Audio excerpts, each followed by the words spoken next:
Good morning, distinguished speakers and my dear friends. It is my pleasure to welcome you all to this webinar. Your presence here retrieves the fact that you are keen on spending time meaningfully even on the weekend. We truly appreciate that. As you are all aware, ABN, the business networking arm of IATA, has been engaging you with lively sessions with the objective of helping you hit the refresh button on emerging trends on a range of topics. This Sunday too, you would be delighted to know that we have two illustrious speakers. As ABN inches towards its third anniversary, this networking arm has touched our lives in more than one way. With over 60% of our entrepreneurs, it was an organic decision to float ABN as a dynamic entrepreneurial ecosystem that caters for domestic and global markets. It's not just a talent pool, it's also a space for established entrepreneurs to network and for the aspiring ones to galvanize ideas and support. We have developed and implemented ABN mobile app. We have more than 1,000 members registered. This app has been developed by Mr. Tariq Kamal from the 1984 batch E&I, and the same is under the care of his organization, Mrs. Taraka Infotech. Thank you, Tariq, for your efforts. Though Chennai continue to be the nerve center, we have active and productive participation from chapters in Coimbatore, Pondicherry, Madurai, and Bangalore. Some of the key areas addressed by ABN chapters include cutting-edge technology in IT, automobile, manufacturing, power, petroleum products, heavy fabrication, healthcare, infrastructure, core engineering, product developers, and innovators. That we do not stop with a rough cut, but extend our eye to the detailed cut proves how much time we invest in our ABN commitments. Thanks to our entrepreneurs and their expertise, we have helped many members with business proposals make informed and viable choices driven by market needs. In the changing scenario, it is imperative to integrate engineering and marketing skills. ABN has not just realized the need, but has been quick to act as a sounding board for members seeking advice, and it has been encouraging successful entrepreneurs to create a platform where technical skill and business know-how meet. Though this phase of extended lockdown came with its own share of negatives, we at ABN have tried our best to make it a positive phase by organizing webinars through which you get to interact with experts and update your knowledge on a variety of subjects. Today too, we have two illustrious guest speakers from our alumni, Mr. D. Venkateshwaran and Dr. Ramesh Subramanian, to deliberate on the topic Education for Future Engineers. Engineering skills and proficiency in the subject are fundamental to innovation and development that drive lasting growth and solve societal changes of the future. So when we look at engineering, education to workforce pathways, all of us will unanimously agree on the fact that such needs to be done in terms of policy changes, syllabus upgradation, competitiveness of the exam system, textbook versus practical know-how, lack of multidisciplinary learning, and real-world problem-solving skills. Given the backgrounds, Mr. D. Venkateshwaran of our 1984 batch Mechanical and Production Engineering and Dr. Ramesh Subramanian of the 1987 batch Chemical Engineering are more suited to talk about education for future engineers. Some of the points that they will discuss include India's new education policies with an emphasis on post-secondary education, development of competencies and attributes amongst engineering graduates, student-centered learning environment, problem-based versus problem-based learning, experimental learning, internships and co-op work terms, skills development, enabling culture, values and grooming, faculty, parents, roles and responsibilities. Friends, put your hands together for our guest and let me have the privilege of introducing them to you. Mr. Venkateshwaran's profile reads like a dream. After finishing his BE in Mechanical and Production Engineering at Annamalai University, he did his master's in Industrial Engineering from Wayne State University, Detroit, US. He is currently a managing partner at Venbro Polymers. He has held a slew of important public positions and headed many social initiatives. His association with the Kungu Velalar Engineering College and Kungu Velalar Institute of Technology in various capacities make him an ideal choice for the interactive session on education for future engineers. Mr. Venkateshwaran is also Vice Chairman of Volavan Producer Company Limited, Erode, and member of the Board of Management of Tamil Nadu Agricultural University and Chairman, Mega Agribusiness Consortium of Producer Companies. I remember him as an affable senior who would very readily host college mates for luncheons at his home. He has also very ably captained the university hockey team. I have also professionally interacted with this well-natured gentleman at Sulzer, where I work. A very warm welcome to you, Mr. Venkateshwaran. Our second guest speaker too is distinguished in many ways. It's really a proud moment for me to introduce to you my roomie and contemporary on campus, Dr. Ramesh Subramanian. We have enjoyed some great times together in the hostel and on the cricket field. He's one of the most cool, hassle-free heads I have seen in all my personal and professional life. No wonder he gravitates to cats, one of the most cool, unfazed creatures. On a more serious note, Dr. Ramesh Subramanian went on to do his master's in IIT Madras in chemical engineering and followed it up with a PhD in Canada, which he also chose to make his home for many decades now. He is currently Director of Bharati School of Engineering and Associate Professor of Chemical Engineering at Laurentian University, Ontario, Canada. Having been involved in the accreditation programs for engineers in Canada and Costa Rica, he will be enlightening you with some refreshing perspectives on engineering education of the future. He is also a member of the Canadian Engineering Accreditation Board since 2018, representing the province of Ontario. If I were to read out all his accomplishments, I will be biting a big chunk of the webinar time. So I will stop here and let you enjoy the session with these experts. Thank you all. Over to you, Mr. Venkateshwaran and Dr. Ramesh. Ramesh, would you like to go first? No, I think you can start with the our national education policy there. That's too strong and too immediate right now. I think we'll get maybe by the course of time. Dear friends, I thank all the organizers for giving me this excellent opportunity to share the course of education, the status of education in the country vis-a-vis the rest of the world, particularly the developing nations, or developed nations for that matter, and also how we are supposed to bug the issue is a challenge that we've been confronted since our exposure to the Western world. If I would say that I would like to, go back to my memory lane back in 83, 84 when I அப்போ masters படிச்சோம்னா எப்படி வாத்தியாரா தான் போவோம், அதனால masters வேண்டாம், நம்ம நேரா வந்துட்டு தொழிலுக்கு தான் போகணும் அப்படின்ற ஒரு கண்ணோட்டத்தில் இருந்தோம். But father's dreams were to see me graduate with a post-graduation degree, and particularly overseas. So adanale I had to satisfy his needs, and that is how I landed up in the US. First, of course, I chose the wrong university, wrong subject. I wanted to go into manufacturing, and when I saw computer manufacturing, then that was my like. I wanted to pursue my specialization in CNC machines then. But then, unfortunately, the program was handled by the mechanical department, and I had very little knowledge about core mechanical subjects like heat transfer, vibrations, and so on. So I couldn't do much well there. So in one semester, I switched over to industrial engineering at Wayne State University, Detroit. But then that was really a wonderful experience.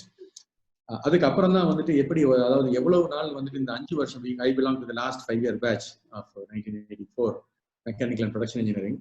And அந்த 5 வருஷத்தை எப்படியெல்லாம் வந்துட்டு நம்ம waste பண்ணிட்டோம் அப்படின்றது அங்கே தான் ஐ literally cried, because everybody else was very comfortable with computers, and only in the US I saw the first computer. நம்ம காலேஜில் இருக்கும்போதெல்லாம் ஒரு பெரிய சேலஞ்சாக இருக்கும், அது உள்ள நுழையிறதுக்கு சேலஞ்சாக இருக்கும் கேள்விப்பட்டிருக்கேன். நான் அந்த பக்கம் எங்கே இருக்குன்னு கூட தெரியாது, எலக்ட்ரிக்கல் டிபார்ட்மெண்ட் இருந்ததுன்னு நினைக்கிறேன். பட் அதுக்கப்புறம் அந்த பக்கம்லாம் வெஞ்சரே பண்ணதில்லை. But anyway, having gone there and looking at the fellow students and their preparedness and so on, it was really a shock that we could face them.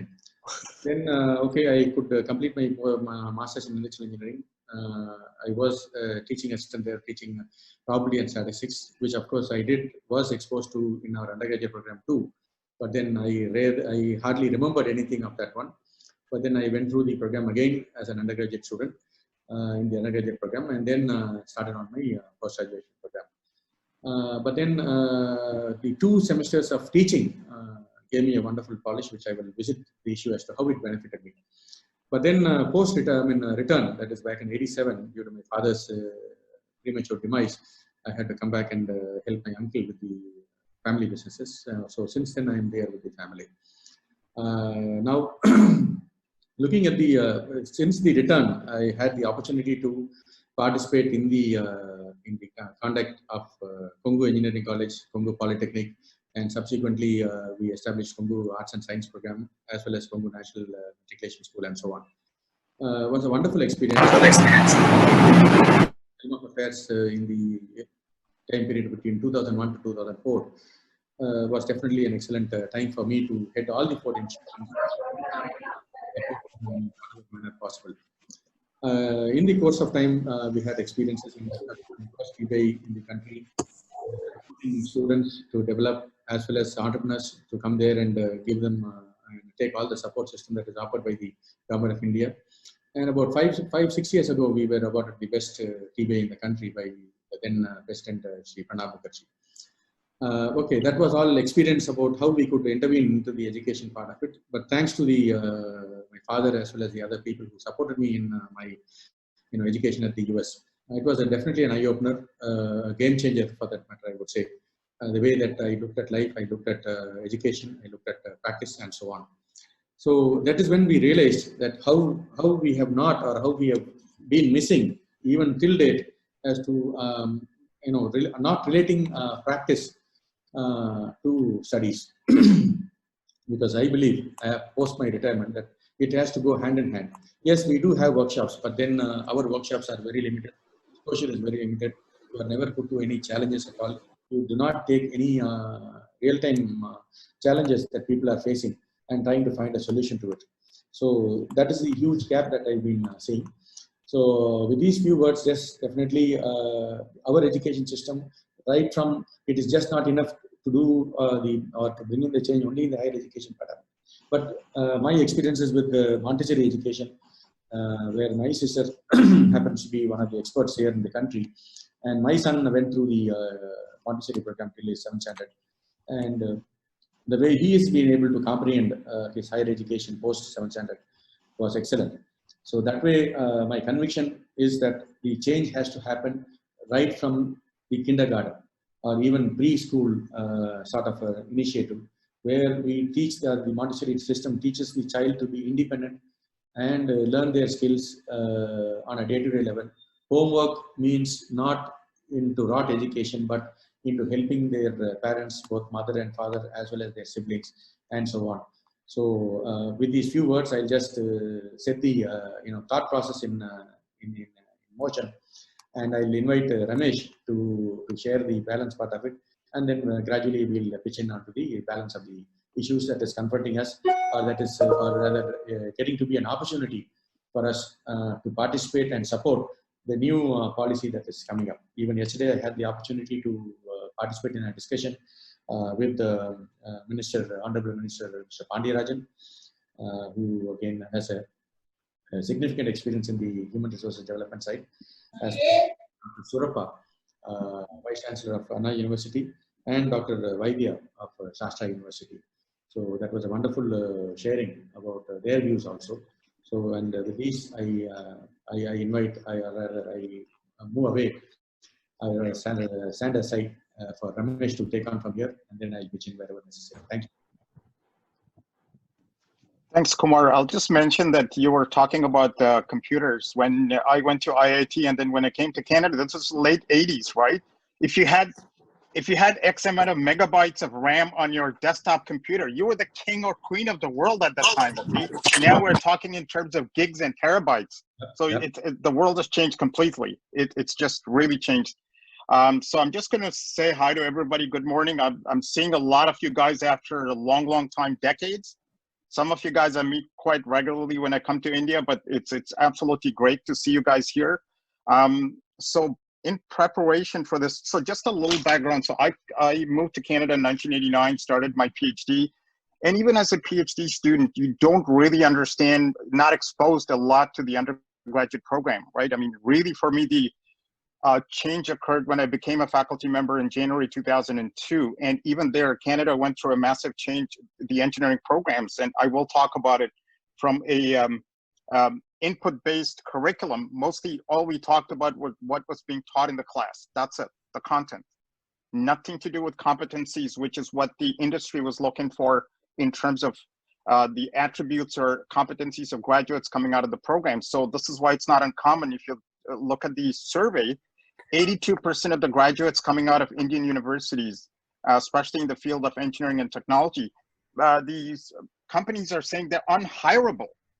The whole idea is they don't have any competencies they're required to go and work in the workforce. So that's always a major problem. Canada was the same thing in terms of, I don't know, US made the change in about 2004 with their engineering curriculum. Canada made the change in 2012. And it just started to go more towards the content. We still teach content. You can't get away from content, but you have to develop competencies, and that's what I'm going to really focus on today. I looked at the National Education Policy 2020, which I think is going to be implemented as early as 2022. That's the plan. If you don't have any more problems with COVID, I'm really not sure if 2022 is a realistic target. But really doesn't change anything as far as the engineering education is concerned. It's still 4 years for the undergraduate program. Nothing changes. If you're doing arts, science, or commerce degrees, yes, it makes a lot of difference. You have different levels, exit points, but it doesn't really change the engineering education. So it's the basic framework is there. It's the only question remains is what kind of competencies or skills do you want in a graduate coming out of an engineering program? And that's what I'm going to essentially focus on today for the presentation.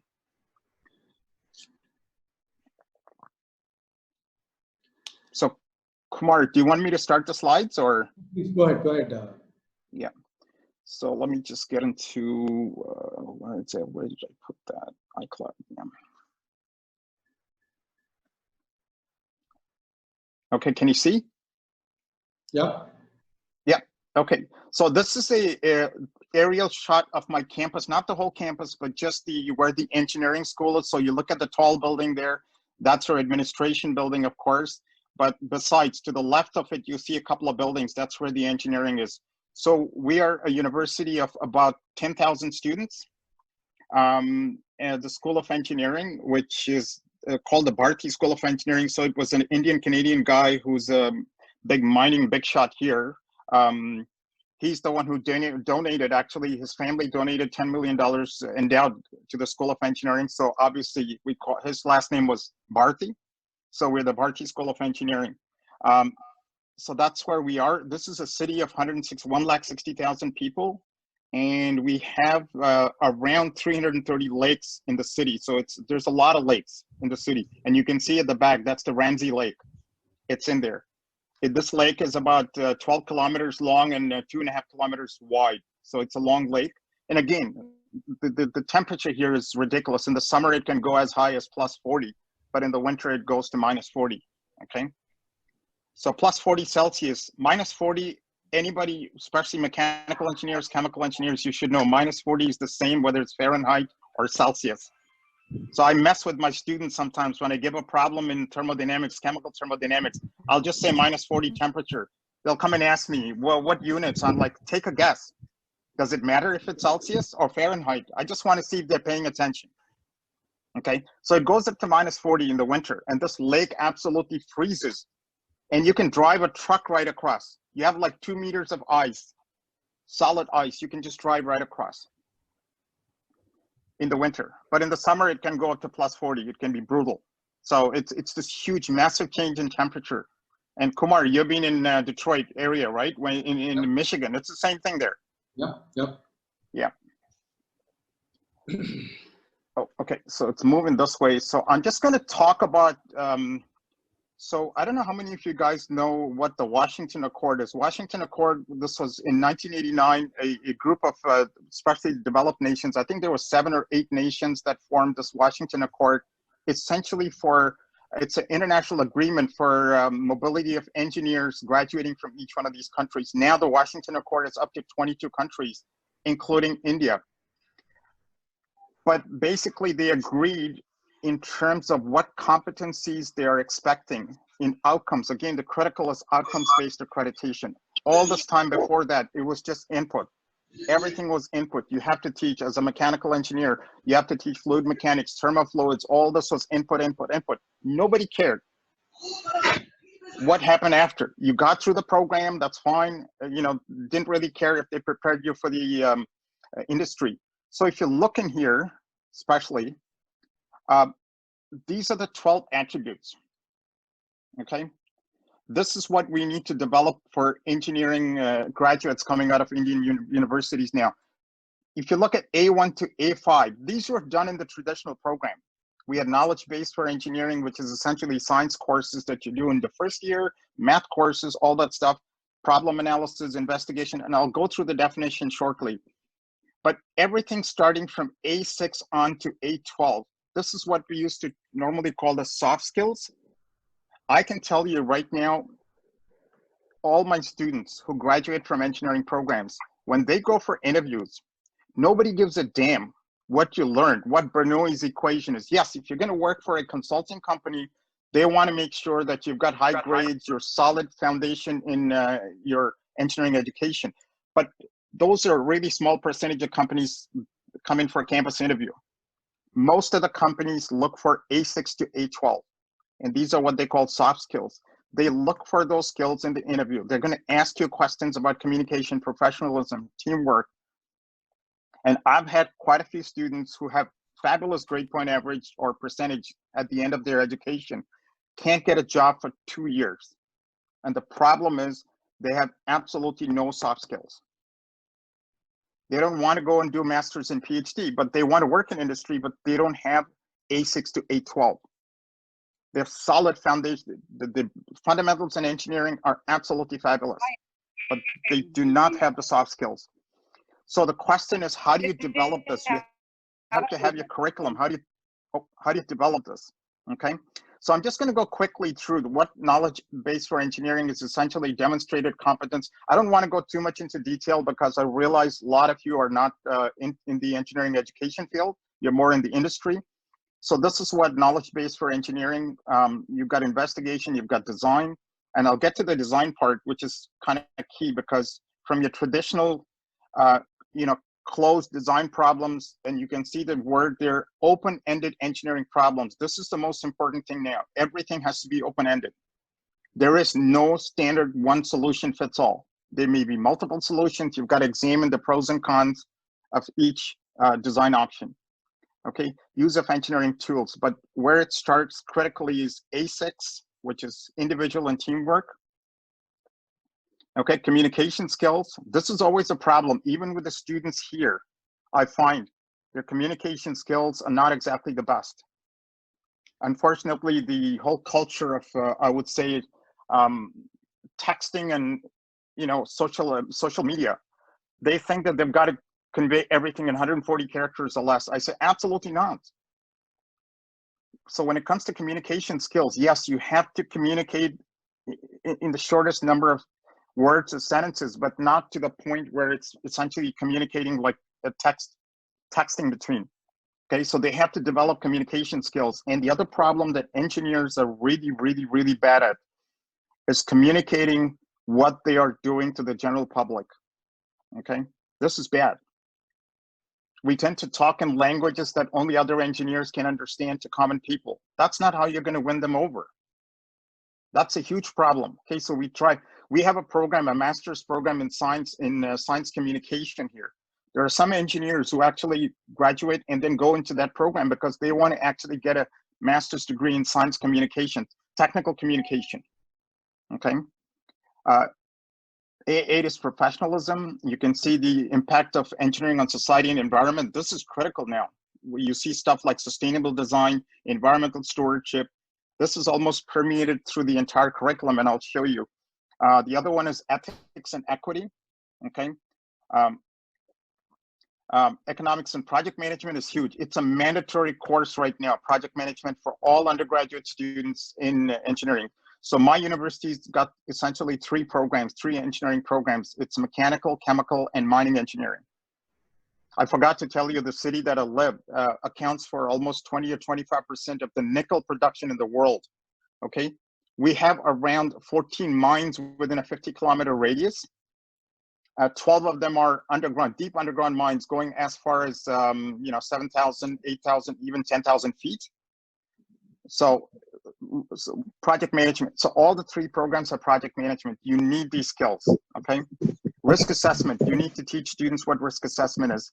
And the most critical thing is lifelong learning. This is something you do right, not just at the university, but mostly done after you finish your undergraduate education. When you're working in industry, this is where you get your lifelong learning skills.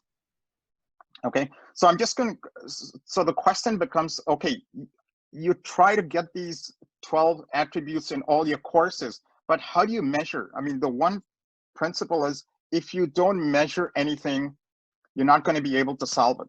This is why data is so important. You need to have data. You need to be able to measure before you can decide how you're going to improve. Okay, you can't do it qualitatively, really. You have to have quantitative. So I'm just going to give you, I don't want to go through this, but just typically an example you can see here. Let me just pick, I don't know why this is not moving.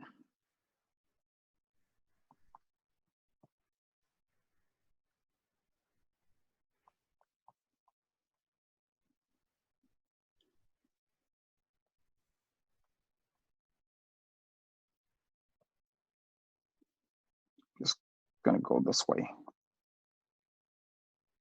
I'm just going to go with design. Okay, so just look on the left-hand side under indicators. So this is my, this is what I'm measuring in a engineering program, starting from year 1 to year 4. So I'm going to look at the ability to frame open-ended problems. You can see demonstrate the ability to generate a diverse set of engineering solutions, and some examples are given there. The ability to select engineering design solutions for further development.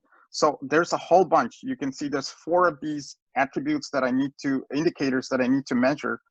I'll pick something else just to give you a communication skills. You can see again in the indicator, how do you demonstrate the ability to identify and credibly communicate engineering knowledge? Okay, you develop all these competencies in the program starting from year 1 to year 4. Okay, I don't want to get too much into the weeds here because, like I said, most of you are not academics. I mean, I told Gopi before, I can give a separate talk to the academics later, maybe at another Zoom meeting or in person if I'm in India, to talk more about just to the academics. Okay, so the question now becomes, I have all these competencies that I need to develop in the students from year 1 to year 4. I have all these indicators that I map to my course, let's say my course, but how do I know whether the students are really, how they're performing? So if I take a particular indicator, we have 4 levels, essentially. Level 0 is the student fails to meet my expectation in that course for that indicator, for that competency. 4, so anything less than 50%. Okay, remember the fail grade is 50. So we just say that if they fail to meet 50%, and I'm not talking just final grade, just in that indicator. So anything they fail to meet expectations or minimally meet expectations or adequately meet expectations, which is 60 to 80%, or exceeds expectation. We do this, we have to measure this. So all the students in my course, I'll measure this. Another faculty member, a colleague of mine, would be measuring probably the same indicators in his or her course. So we have a lot of data, okay? And this can be a first year, second year, third year, fourth year course. So I can see the progression of the students going from first year to second year to third year to fourth year in a particular discipline, okay? And what we're essentially doing is, and these measurements, by the way, they're direct, what we call direct measurements. This is based on their performance in exams, whether it's quizzes, midterms, final exams, reports, or assignments. By the way, when we did our undergraduate, guess what? You had labs, they had separate marks, but everything was based on a 100% final exam. You have no idea, you know, I think we went through hell. I mean, the amount of pressure we were under to perform well in a final. If you had a bad day, you are screwed. One bad day for final exam, 100% of the marks, you're in a lot of trouble. I have continual assessment throughout my courses. Most of my colleagues have continual assessment. In my case, my final exam is only worth 25% to the overall grade. When we did our undergrad, it was 100%. So you had a bad final exam, done. You're going to fail the course. Whereas in my courses, even if you did bad in the final exam, which is only worth 25%, if you did well in the midterms, the quizzes, the design project, the lab reports, you will still pass the course. Okay, so that's the one thing we need to change there is you need to have continual assessments in a course. I know it's a lot of work for the instructors, but the university should start providing instructors teaching assistantship for, with, let's say, master's and PhD students to help them grade all of this. Our students get paid for it. Okay. The other one is indirect measurements. So these are, we do surveys at the end of the course. I do a survey at the end of my course. Okay. Basically asking the students on a 5-point scale. I've got a whole bunch of questions they need to answer. Essentially, it's a self-assessment. What did they do how did they do in the course? Okay. I do it for my course. It's done at the end of each academic year. So at the end of first year, second year, third year, and at the time of graduation, which is fourth year. And we actually have our external stakeholders, which are employers, industry advisory board, which I'll talk about later, and the co-op, which is the experiential learning. They provide feedback to us too, how the students are doing, okay? And the reason you need this is if you want to make any kind of continual improvement in your program. Like I said, if you don't measure it, you can't improve. So this measurement data is collected, and we look at where the gaps are, what the problems are in the program, and make continual improvement to the program. Now, this can be changing the content or some of the assessments in your own course. You can place more emphasis on, for example, if you find the communication skills are horrible. Okay, and I will tell you what exactly horrible is. This is at least at my university, that's the definition.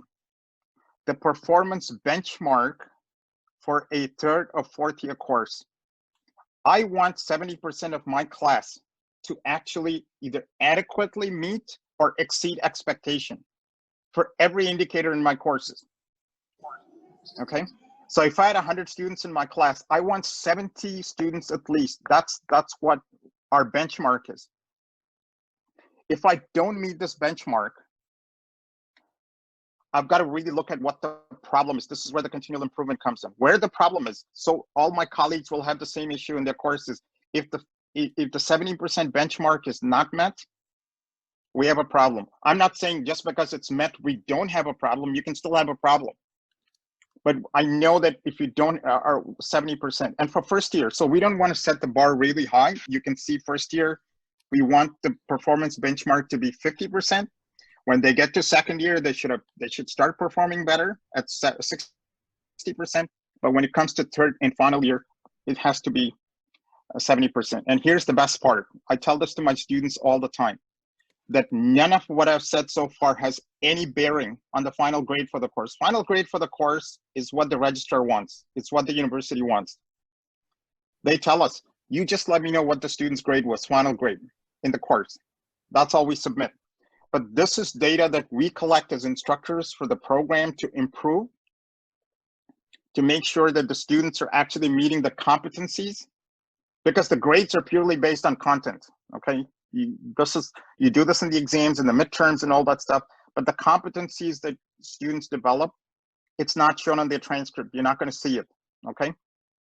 If a student fails to meet, let's say, expectations in every indicator in his or her program, and yet if they get 50% or higher grades in the courses, if they pass all the courses, fine. They get through the program.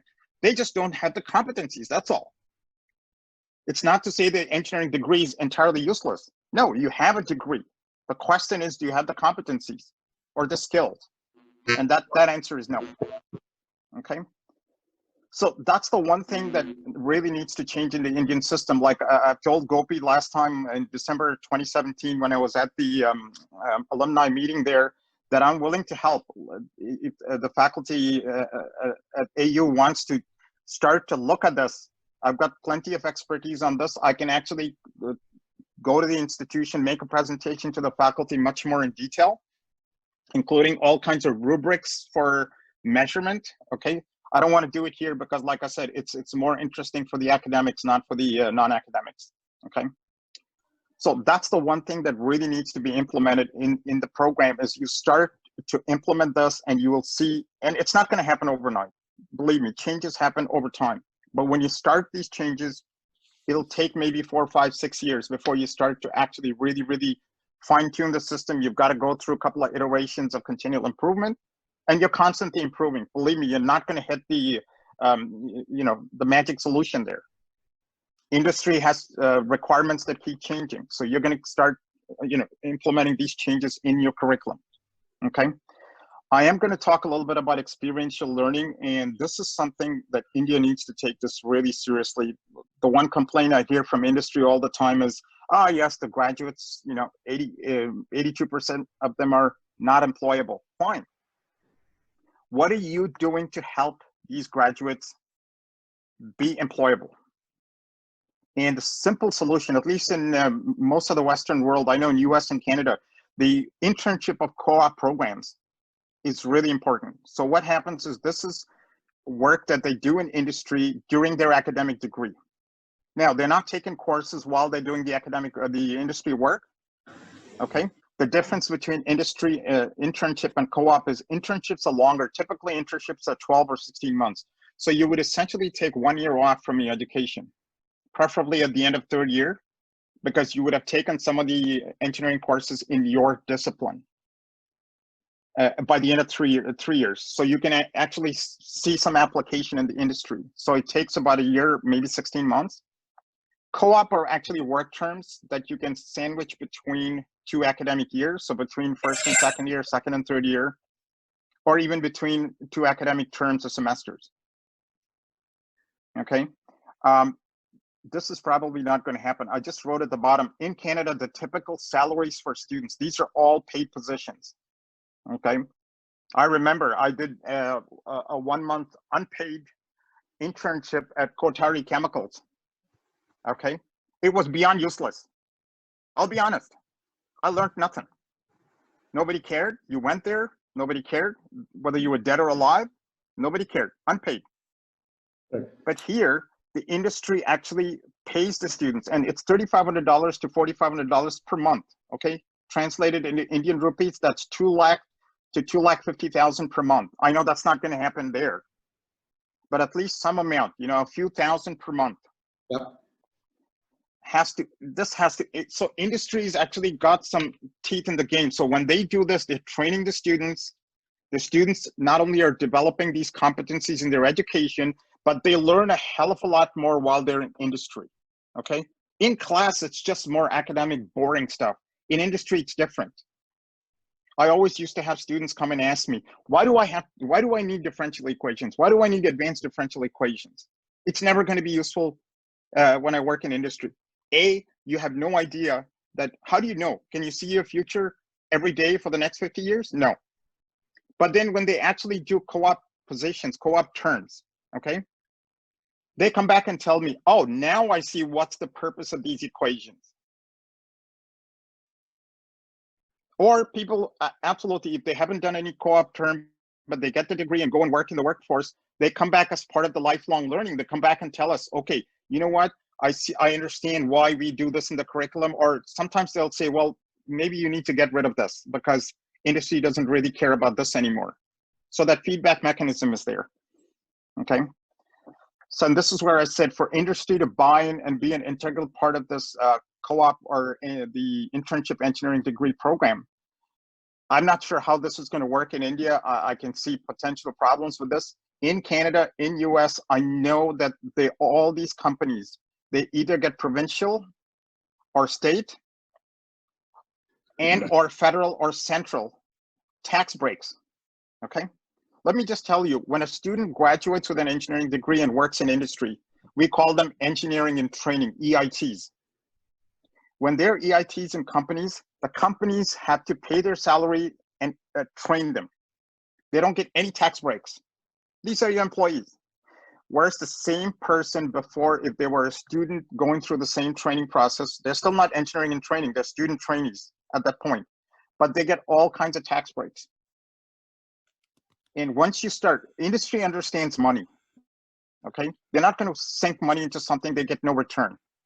But as soon as you start giving them tax incentives or tax breaks, okay, they will really get involved in the program. Now, I'm not sure how this is going to work in India. I've had conversations with a few people. They're not really sure who's going to give tax breaks, whether it's going to be the central government or whether it's going to be the state government. Okay, so that's a systemic problem they have to take care of, that somebody has got to give them tax breaks, or maybe both. Okay, and the other thing, every engineering program should have an industrial advisory group or committee. Here we are required by the accreditation of our engineering programs that we have a industrial advisory committee. Typically, they are graduates from your program who are working or having worked in the industry. The reason it's typically your university, your own graduates are because they have more say in how exactly you can actually change or modify your curriculum, okay? They're an external stakeholder. If you have this industrial advisory committee consisting entirely of people from graduates from other universities, that's fine, okay? So they'll give you a general idea where the industry is moving, but if it's your own student from the past, okay, they have a lot more stake, okay, in basically saying, okay, this is what industry is looking for. This is where we don't see, or we're seeing a gap in the skill set of the graduates coming out of the program. And this is what I said. It's part of the continual improvement process is lifelong learning feedback from the industrial advisor or the external stakeholders. This is absolutely necessary. They will tell you, okay? They are employing recent graduates. They will tell you that these are skill sets you're missing, or it should be part of your program, okay? So this experiential learning part it needs to be there. I mean, it needs to be taken really, really seriously.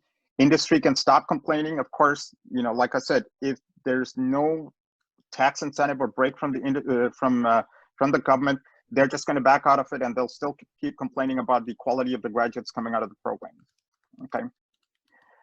The other part that's in the flyer is, again, this project-based learning. And I can tell you from the time that I started teaching at Laurentian University in January 2002 to now, okay? At that time, most of the engineering undergraduate education was traditionally problem-based. So we used to get problems, you solve these problems, that's how it was, okay? This is outdated now. In the last 5 years, many universities, especially in the developed world, have moved from problem-based to project-based learning. And I'm just going to go into detail. And in fact, there's one university in Canada, the University of Sherbrooke in Quebec. Their entire curriculum for computer engineering is nothing but project-based. Okay, which is amazing. I mean, I would love to do that from year one to all their courses. They're all project-based to year 4. Now, in the past, what happened was the only design course you essentially saw was in the final year. Nothing before. So year 1, year 2, year 3, nothing. Only project course in the curriculum was the final year, what we call capstone design course. Okay, so I'm just going to this is the Canadian Engineering Board's definition of what capstone design course, or what we call significant design experience. So it says that the engineering curriculum must culminate in a significant design experience conducted under a professional responsibility of a faculty member who's licensed to practice engineering in Canada. I'll tell you, there's a little difference. Engineering in so if you have an engineering degree in Canada, you cannot call yourself an engineer. Just like if you have a medical degree in Canada, if you have a law degree in Canada, and it's probably the same in the US, you can't call yourself a lawyer, you can't call yourself a doctor unless and until you get your license. So you pass the medical board exams, the bar exam with minimum years of experience, you get licensed. Same thing with engineering. You have to be licensed to practice engineering in Canada. So I'm a fully licensed professional engineer. Okay, because I'm teaching design courses, I have to be licensed. Otherwise, the accreditation board says, no, this is not acceptable to us.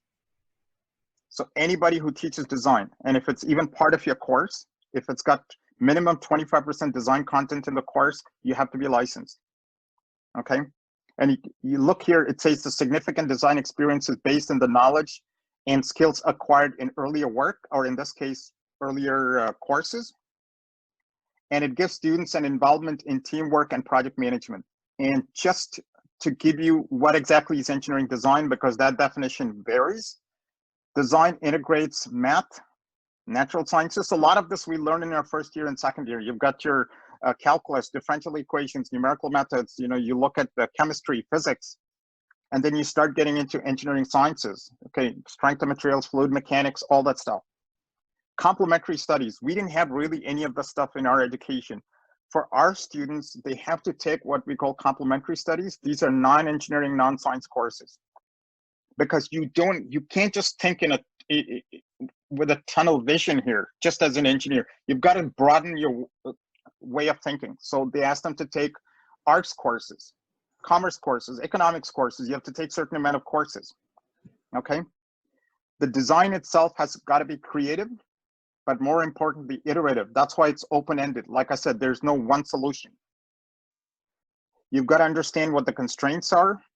You've got to understand what the standards are, or government legislations for, you know, standards. And everything has got to be related to economics, health, safety, and more importantly, the environment. In fact, many universities in Canada right now have fourth-year capstone design courses that are interdisciplinary. So you can have a team of 4 students, and most typically my courses are the design group is just 4 students. If it's 3 students, it's too much work for them. If it's 5 students, you know, there's a couple of guys just slacking off. 4 is the ideal number. Some universities actually have all 4 students, each student from different discipline. You'll have a mechanical, chemical, civil, and an electrical engineer as part of a capstone design group project. Okay, so they're working on an interdisciplinary project, but they meet all these requirements. They have to meet all these requirements, okay? So ever since we've gone to project-based learning, now we call something as design spine in the curriculum. You know what a spine is, right? This is what makes a human body erect. You need a spine. In the past, there was just a 4th-year course. That's it. Now you have students exposed to engineering design from 1st year, going all the way to 4th year, okay? And these courses in the 1st, 2nd, and 3rd year can either be 1 term, or in some universities I've seen they're full year. So you've got a full year design course in the 1st year, 2nd year, 3rd year, and of course the 4th year.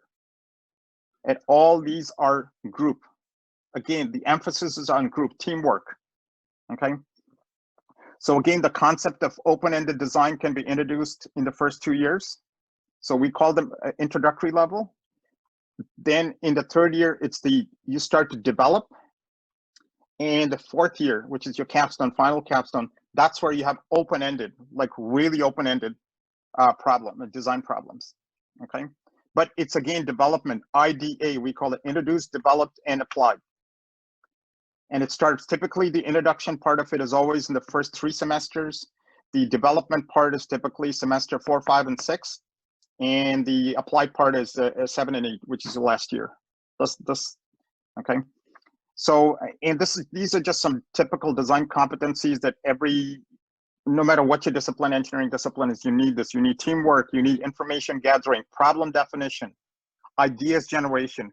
So in my chemical engineering course, it's a full year course. It starts in September, 4th year design course, and ends in April.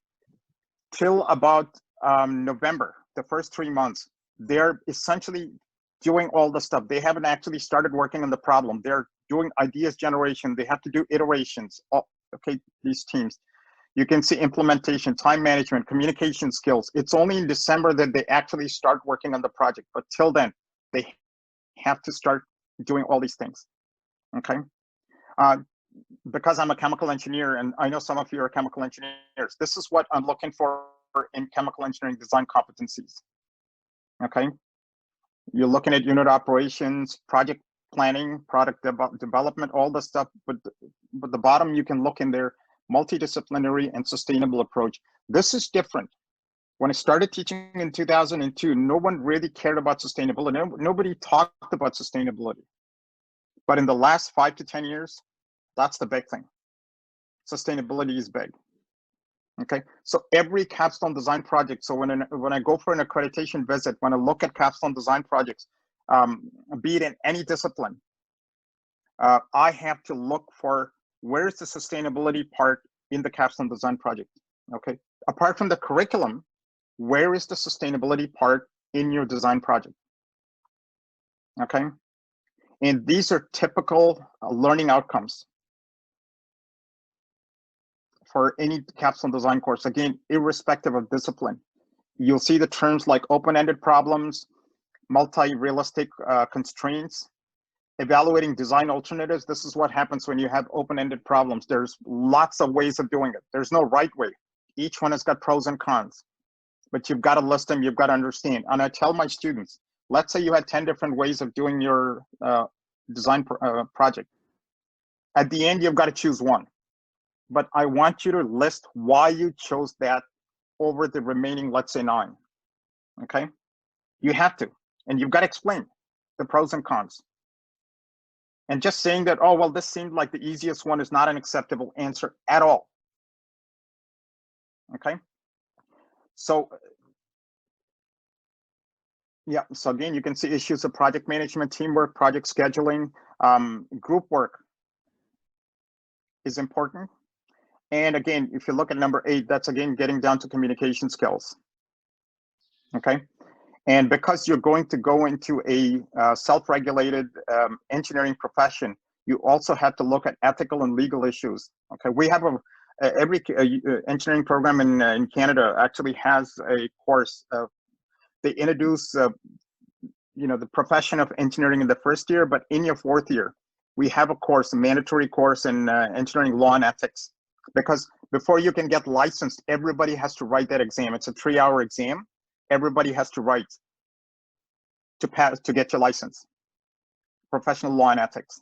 Okay. And by the way, the curriculum doesn't have to have entirely just design projects. You can also have smaller, and I said non-open-ended design problems. So these are more closed. So they have a particular solution. In your regular courses, in my courses that don't involve, that's not the 4th year design course. For example, I teach a 3rd year course. Okay, I actually give them problems that are not really open-ended. But it's only it's only worth 25% of the grades from my course. Whereas a full design course, 100% of the marks would be based just entirely on the design. Okay. And what it does is actually it helps the students develop these attribute competencies and skills. Not just the hard ones are in the actual design courses, the softer ones are in the regular courses, but have design or project or design components in there. And like I said, at the end, it's the transition to industry after graduation. That is the most important. By the time they finish 4 years, they need to have a good, like I said, in our case, 70% of the class has to have met or exceeded the expectations. Okay. So this is a change that needs to happen. If you start, believe me, there are plenty of problems that need to be solved in the world. Plenty.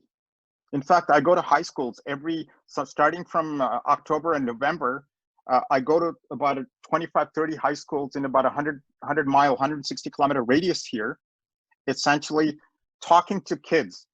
And these are kids in 9th, 10th, 11th, 12th grade, talking to them about what engineering is, what the profession of engineering is. And one of the ways you get them interested is tell them what kind of problems are there in the world that needs solutions. And it's that generation that's going to have to solve these problems and bring up problems that they can relate to. Don't take some really complicated stuff. They have no understanding, but take something simple as what happens. I mean, in Canada and US, you can see that every certain day of the week. In my case, it's Friday morning. I have to leave the garbage outside, the recycling boxes, everything. It goes to landfills and everything. What happens there? How are we going to solve the problem? There's less and less space. It's just getting more and more polluted. That is stuff they can understand because they see their parents. They in fact do it themselves. They put the garbage bag outside. They put the blue box outside. They put the compost box, green boxes outside. They understand what's happening. So you really have to relate to them with projects that they can understand. Okay. So, for example, the big problem right now in the world is going to be, especially around in the Indian subcontinent, is clean water. How are you going to get clean water? It's going to be a major issue. People are talking, countries going to war over water. Canada, it's never been a problem. We've got plenty of natural water here. So if you tell that to a lot of the people here, they don't really take it seriously. They say, you got to be kidding me. Water? Really? Because they don't seem to see it as a problem. But in other parts of the world, it's a major issue. So in terms of how do you solve this problem? Yes, it's easy to go into the seas or ocean and start to desalinate the water. But let's say if I was living in a place like Nagpur in the center of India, how the hell am I going to get desalinated water over there? Coastline is different, but it's a problem. But you have to go and tell these kids. And again, it's just like, I know this is a bad example, but I give it to a lot of the students. It is just like smoking. When you look at all these ads for smoking, if you really want somebody to get hooked on to smoking for the rest of their life, get them young. Okay, I know it's a sad thing to say, and I don't advocate it at all, but the principle is get them young.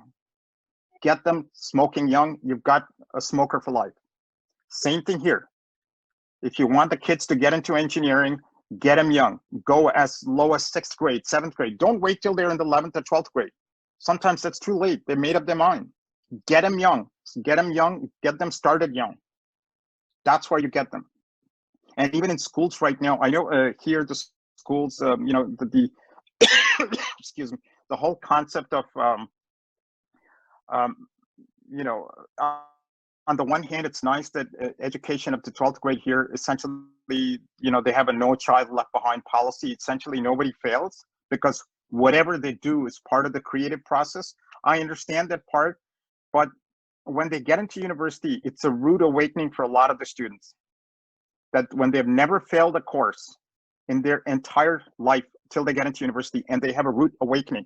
Because when you come to universities, it's different. Not everybody gets through. So kids don't understand. And the sad part is, and most of the messages that I get either, by email or what comes from parents who just absolutely cannot believe that their son or daughter has failed a course because they've never, ever failed a course in high school, up to high school. I understand that, you need the creative process, but you also need boundaries. Ramesh? So this, yeah. Yeah, no, is it going to take long or shall we? No, that's it. That's my last slide. I was just going to say, this is the big shot, a long shot of the university. So you can see all the green stuff is the conservation area at the university. And you can see that this is just the, long aerial shot of the university. This is my last slide. Yeah. Friends, what Ramesh has been academic side, whatever the changes that is happening or that could happen, but otherwise, what is our role, and for a better understanding of the gap in the education system that we've been facing or we've gone through, and certain points I will just take it from him. So first and foremost, he talked about content versus competencies. அதாவது நம்ம என்ன படிக்கிறோம் அப்படின்றது முக்கியம் இல்லை, எப்படி படிக்கிறோம், எப்படி நம்மளை தயார்படுத்திக்கிறோம்ன்றது ரொம்ப ரொம்ப முக்கியம். So that is where we are talking about skills, because you need to deliver. So that is what அவரும் சொன்னது வந்துட்டு பார்த்தீங்கன்னா, உங்களுக்கு வந்துட்டு இன்ஜினியரிங் நம்ம கிராஜுவேஷன் இன்னைக்கெல்லாம் நம்ம வந்துட்டு இப்போ நம்மள including us, that is I am talking about at least since 1984, we've been generating only engineering graduates, not engineers. So அதுல இருந்து மாறி எந்த மாதிரி வந்துட்டு நமக்கு என்ஜினியர்ஸ் உண்டாக்கணும் இந்த அடுத்த 4 வருஷத்துல அப்படின்றதுதான் நம்ம we need to go forward. Pardon? So இதுல வந்துட்டு நம்ம primarily in the school levelsல with the way that we have been, இன்னைக்கு இருக்கிற சூழ்நிலை வந்து பாத்தீங்கன்னா வெறும் புக்ஸ் மட்டும் படிச்சா போதும் அப்படின்னு நம்ம நினைக்கிறோம். பட் அது மட்டும் அல்லாம there are other avenues of learning, which is observation, by inquiry, hands-on, by doing it ourselves, and finally by even sharing it with the others. So with that, we need to look at how to facilitate on the other avenues of learning. I remember when one of the leading senior administrator of BITS Pilani was addressing at a particular gathering, at least about say 15-20 years ago, was that BITS Pilani has a program of internship. They have already signed up with the very leading companies where every student goes through 2 spells of internship in the particular company, at least 3 months I'm talking about for each spell. So அவங்க இருக்கக்கூடிய அந்த படிக்கக்கூடிய 4 வருஷத்துல at least about 6 months of practical exposure they train. They have again stationed faculties there who are contributing to the industry otherwise, and also overseeing the facilitation of this students going through the internship part of it. The other side is many times we have been advocated to work on our weaknesses rather than our strengths. So இதுதான் எனக்கு ஒரு recent awakening is that most of us have always been trained to work on our weaknesses where we only come to an average, whereas if we continue to work on our strengths, I'm sure we'll be one of the best man in the world in that particular line of activity. So with that, I would like to recollect Dr. Velumani of Thyrocare, when in most of the frequent addressing the public, that he says that let us as parents, let us gift our children the luxury of poverty. So இன்னைக்கு இருக்கிற academicians இருக்கிற ஒரு challenge பாத்தீங்கன்னா classroomல how to make or keep the student attentive is a very big challenge. I'm sure most of the academicians who are here gathering will vouch for that. Then how do we do it? Is primary thing is there the students, even right from once the student completes their high school, almost about 70%, Ramesh should vouch for me for that one, is they have to pay for their own education. They have to earn, pay their fees through that one. Though the fees might be concessional or marginally at least half the amount that the international graduates students pays, but still they have to pay for their education. அதனால என்ன ஆகுது, அப்போ ஒர்க்குக்கு போறாங்க, அங்க வந்துட்டு ஸ்கில்ஸும் கத்துக்கிறாங்க. இப்போ இந்த இருக்கக்கூடிய மாதிரி இந்த எக்ஸ்பீரியன்ஷியல் லேர்னிங் ஆட்டோமேட்டிக்கா வந்துருது. அது போக தன்னோட காசுல செலவு பண்ணி படிக்கணும்ன்ற போது வந்துட்டு the time and automatically creeps in. So I remember that even a few minutes delay by the faculty, he's really taken to task by the students. The reason is they are paying for every second of the class hour.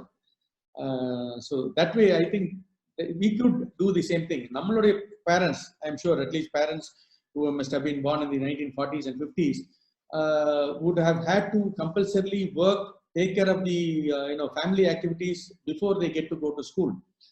அதிலிருந்து அவங்களுடைய அந்த skills development has started, and the practical application on every step was related to.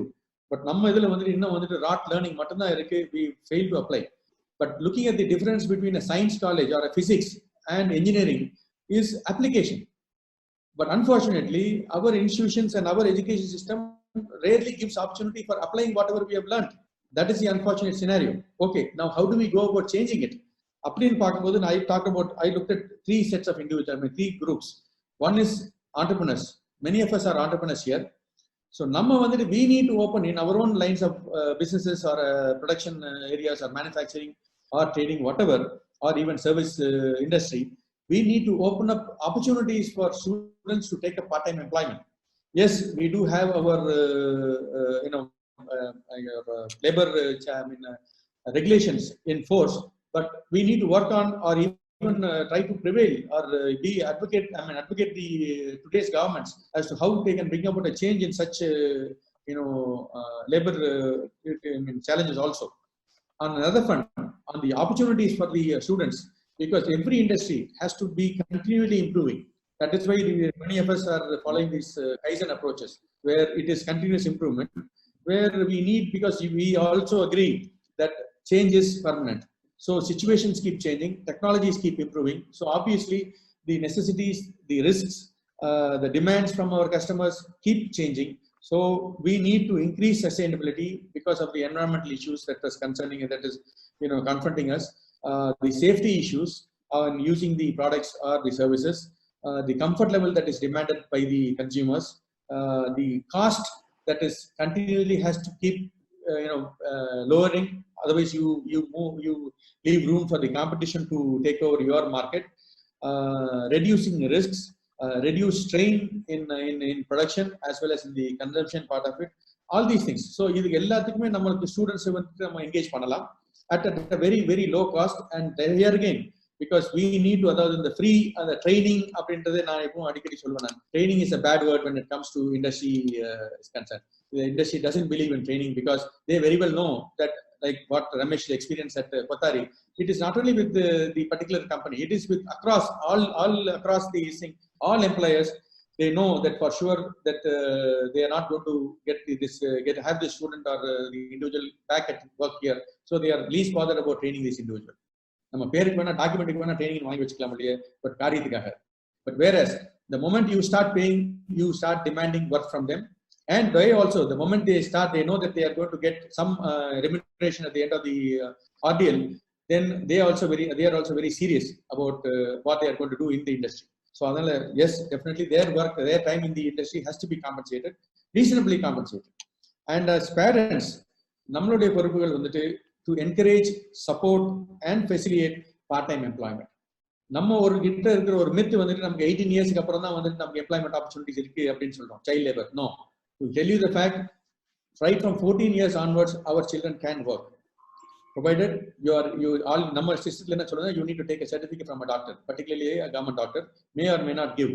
But as I mean, on a rational level, it is 9 plus 5, that is 14 years, child can start working. So even right from 9th standard onwards, we can encourage our own wards. Forget about the others. Our wards, we need to encourage them to take a part-time job, to earn money, to save that money or to spend on whatever things that they would like to have. அப்புறம் கொடுத்து பாருங்க, அவன் தண்ணி அடிப்பானா தம் அடிப்பானா யோசிச்சு பாருங்க. Definitely not. Right? This is what I would say, that as parents that we could bring in a change. Let us engage them in our daily routines.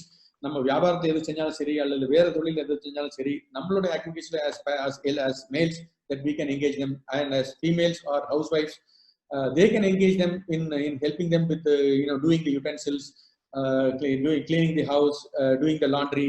இப்படி என்னென்னலாம் வேணுமோ அது எல்லாத்தையும் நம்ம அவசியம் நம்மளோட youngsters engage பண்ணணும். Because at post 21 they have to handle all these things themselves. And when are we going to train them? I know ஒரு IAS officer உடைய son, when he joined us as my roommate, he didn't know how to cut his nails, right? Because his mother has been training him all the while. He was a postgraduate student. He completed postgraduate year in engineering and came for postgraduate in the US. This is the awkward situation. But in the students, even more worse, I would presume. But it is for your own experiences to say, to consider whether it is true or false. And then finally, as academicians, because I know very many academicians are here in this group listening to this conversation, we need to approach the our learning platform in a different way now. We need to change. We cannot be with the rot typical thing that has been instituted at least about 70 or 100 years ago. It is not sustainable. So we need to open up, we need to encourage our faculties to take up consultancy services, open up more opportunities for students to earn while learning, so that they get an occasion to really understand what in real time what is happening, to get an opportunity to work on frontier areas that the industry is currently using, and also contemplates to move into the next realm. So இதுக்கு நம்ம academic side ல என்ன மாதிரியான ஒரு facilitation create பண்ணலாம். Class size வந்துட்டு I've been in a classroom for about 100 students in the undergraduate program, particularly at Annamalai University. And I've also been in a classroom where we were only 21 students. But the kind of interaction that with the smaller classroom is excellent. I just cannot equate it to anything at all. So நம்மளே வந்துட்டு இன்னைக்கு இருக்கிற classroom sizes எல்லாம் பார்த்தீங்கன்னா, as academicians we should also understand that 60 students to begin with, and இடையில lateral entry ஒரு 12 student, 20% more. So obviously about 72 students, assuming that everybody passes and carry over systems இருக்கிறதுனால, அப்ப 70 students in a classroom. I know invariably நான் எத்தனை classes நான் சீரியஸா கவனிச்சிருக்கேன்னு எனக்கு ஞாபகம் இல்லை. அந்த அளவுக்கு வந்துட்டு we were always last bench. Joke அடிச்சுக்கிட்டு அவர் எத்தனை தடவை ஆஃப் சொல்றாரு, எத்தனை தடவை பிகாஸ் சொல்றாருன்னு ஓடிட்டு இருந்தது. பட் இதுல இருந்து மாறி எப்படி வந்துட்டு நமக்கு வந்துட்டு ஒரு smaller classroom. So can we divide each section into even further half, say 30 students maximum or 36 students maximum in a classroom, so that you give alternative timings also, so that the students can register as to which class or which faculty they would like to listen to. So that way even the faculty is also put under pressure that unless they do perform well, they are not going to be favored, which will automatically be indicated by the students signing in and the demands of the preferentials over one faculty over the other. So, can we look at that and look at alternative timings for the same subjects so that the student can choose as to which particular classes that he would like to do, so that he can also concentrate every day towards practical learning also. So that is what, again, going back to the experiential learning. Industry need-based education should be there. Other school, okay, but even even school, it should be, the learning should be by questions. Questioning why is the order of the day today. Even not only in academics, but even in the philosophy also. One needs to question why. Why am I doing this ritual? What is there? What is it trying to communicate to me? How do I, the why question work. Opening up laboratories. Our laboratories close while the classes close, the sessions close. No, they go to sleep, they decay. Let us understand that. So can we keep the laboratories open? Okay, attendance only for time limit, only for 8 hours or 9 hours. We can entrust the laboratories to the senior students, particularly the postgraduate students. I've had experiences where in our arts and science college, as well as engineering colleges, we left the computing labs. We left it to the responsibility of the senior students, particularly the MCA students, the MSc, ME engineering students, where they took up the responsibility right from 6 o'clock onwards, or writing 5 o'clock onwards till 10 o'clock at night. So the facility was available. There was very rarely an occasion of students damaging or pilferage on the equipment's part of it. But it was a very, very rare occasion. Predominantly, the students really used the occasion. Plus, the faculty also, they did not have to do anything. They just had the opportunity to sit there alone, work on that side, other not sort of the faculty, in the senior students, particularly the postgraduate students, that they could perform. So, laboratories are open, computer centers in the extended hours open. And of course, the project size of about 4 in a group and other things is a wonderful suggestion. Project-based learning should be encouraged. So these are things that occur to me, that Namma, as entrepreneurs, as parents and elders, as well as academicians, that each of us, in whatever walks of life that we are, have to facilitate for this change to happen. So with this, I will just close it for now. And this is what today's new education policy is. What is trying? It is trying to come and encourage these experiential learning. And so, how many? I'm not sure how many of you have gone through the draft policy, but we will definitely keep the platform open now for your questions, and if possible, we will try to clarify and suggest you the ways forward. Thank you very much. Mark, I'm just going to mention that it wasn't all bad at Kotari Chemicals. Their cafeteria food was fabulous. But you don't seem to have released that one from your structure, I suppose. No, the work was just horrible. I mean, there was nobody. Like I said, nobody cared if I was dead or alive. Yeah, Tariq, Gopi. Yeah, Kumar, thank you very much for the wonderful expressions. And to sum it up, Ramesh has been focusing more on the processes and the kind of changes that have been happening abroad, and he has briefly on the spine in curriculum, project-based learning, everything kind of covered. And from your side, on a practical approach, you have asked off as usual with your fantastic approach.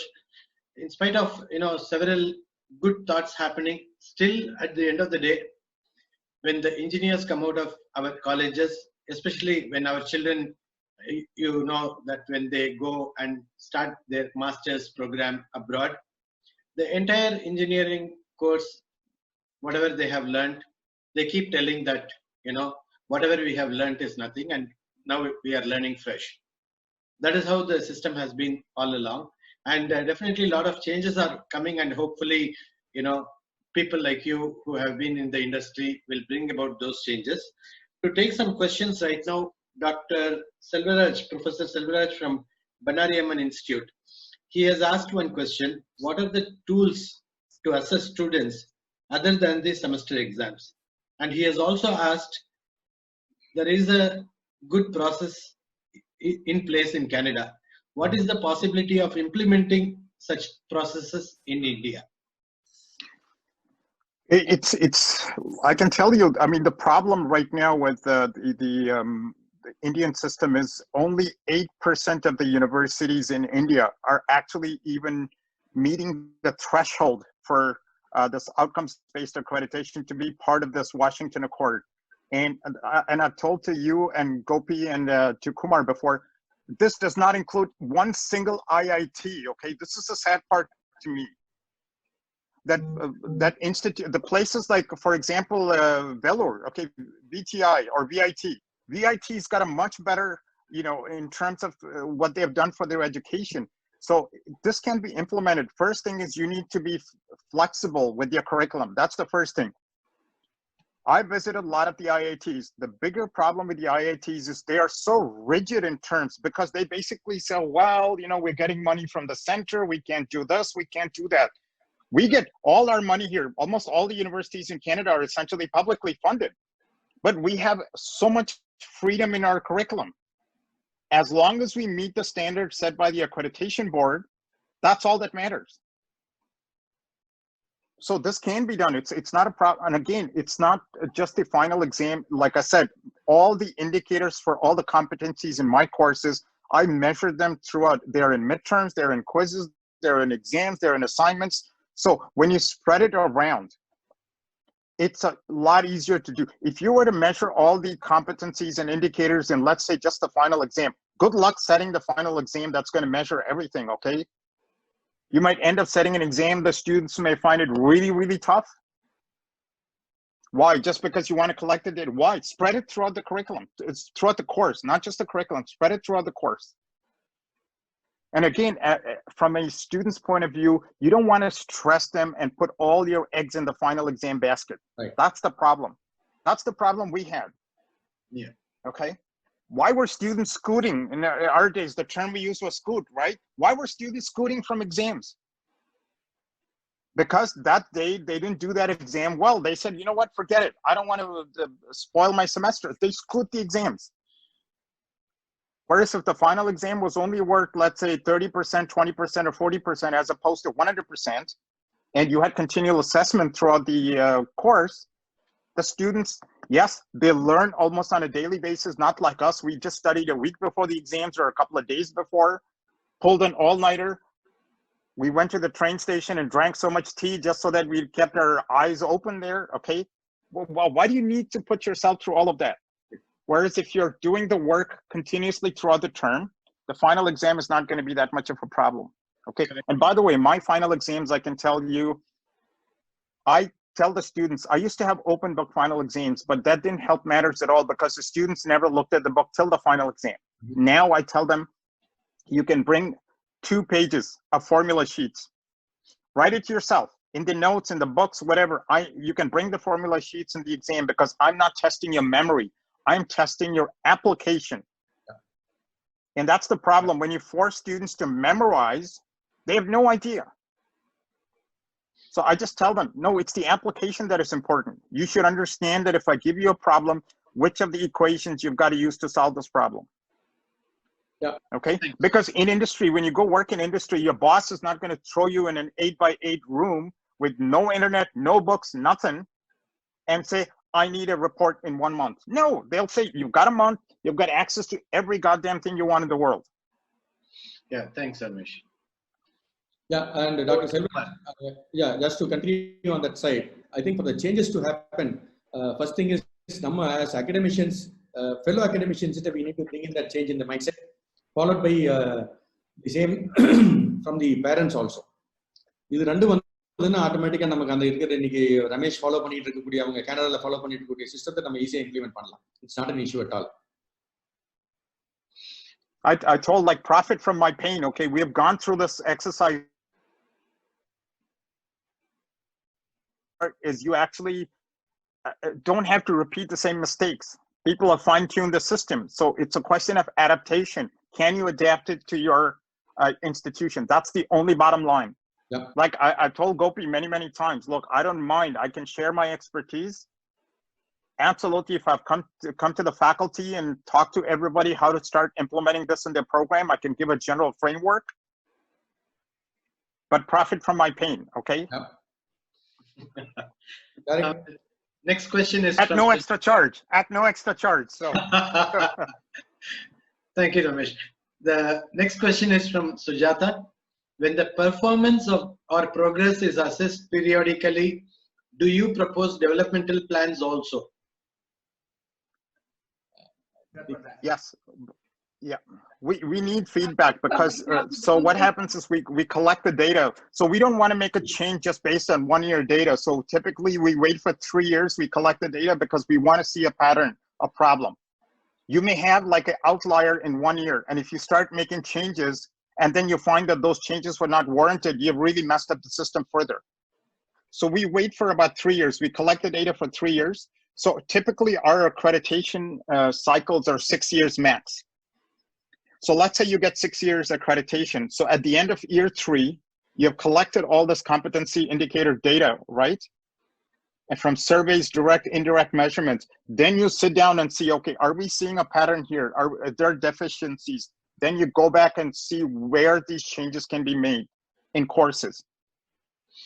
You don't want to harass some of your colleagues and say, well, you know, I really want this in your course. No, you have to be realistic. You can't start to squeeze, you know, these competencies in courses where it doesn't belong, okay?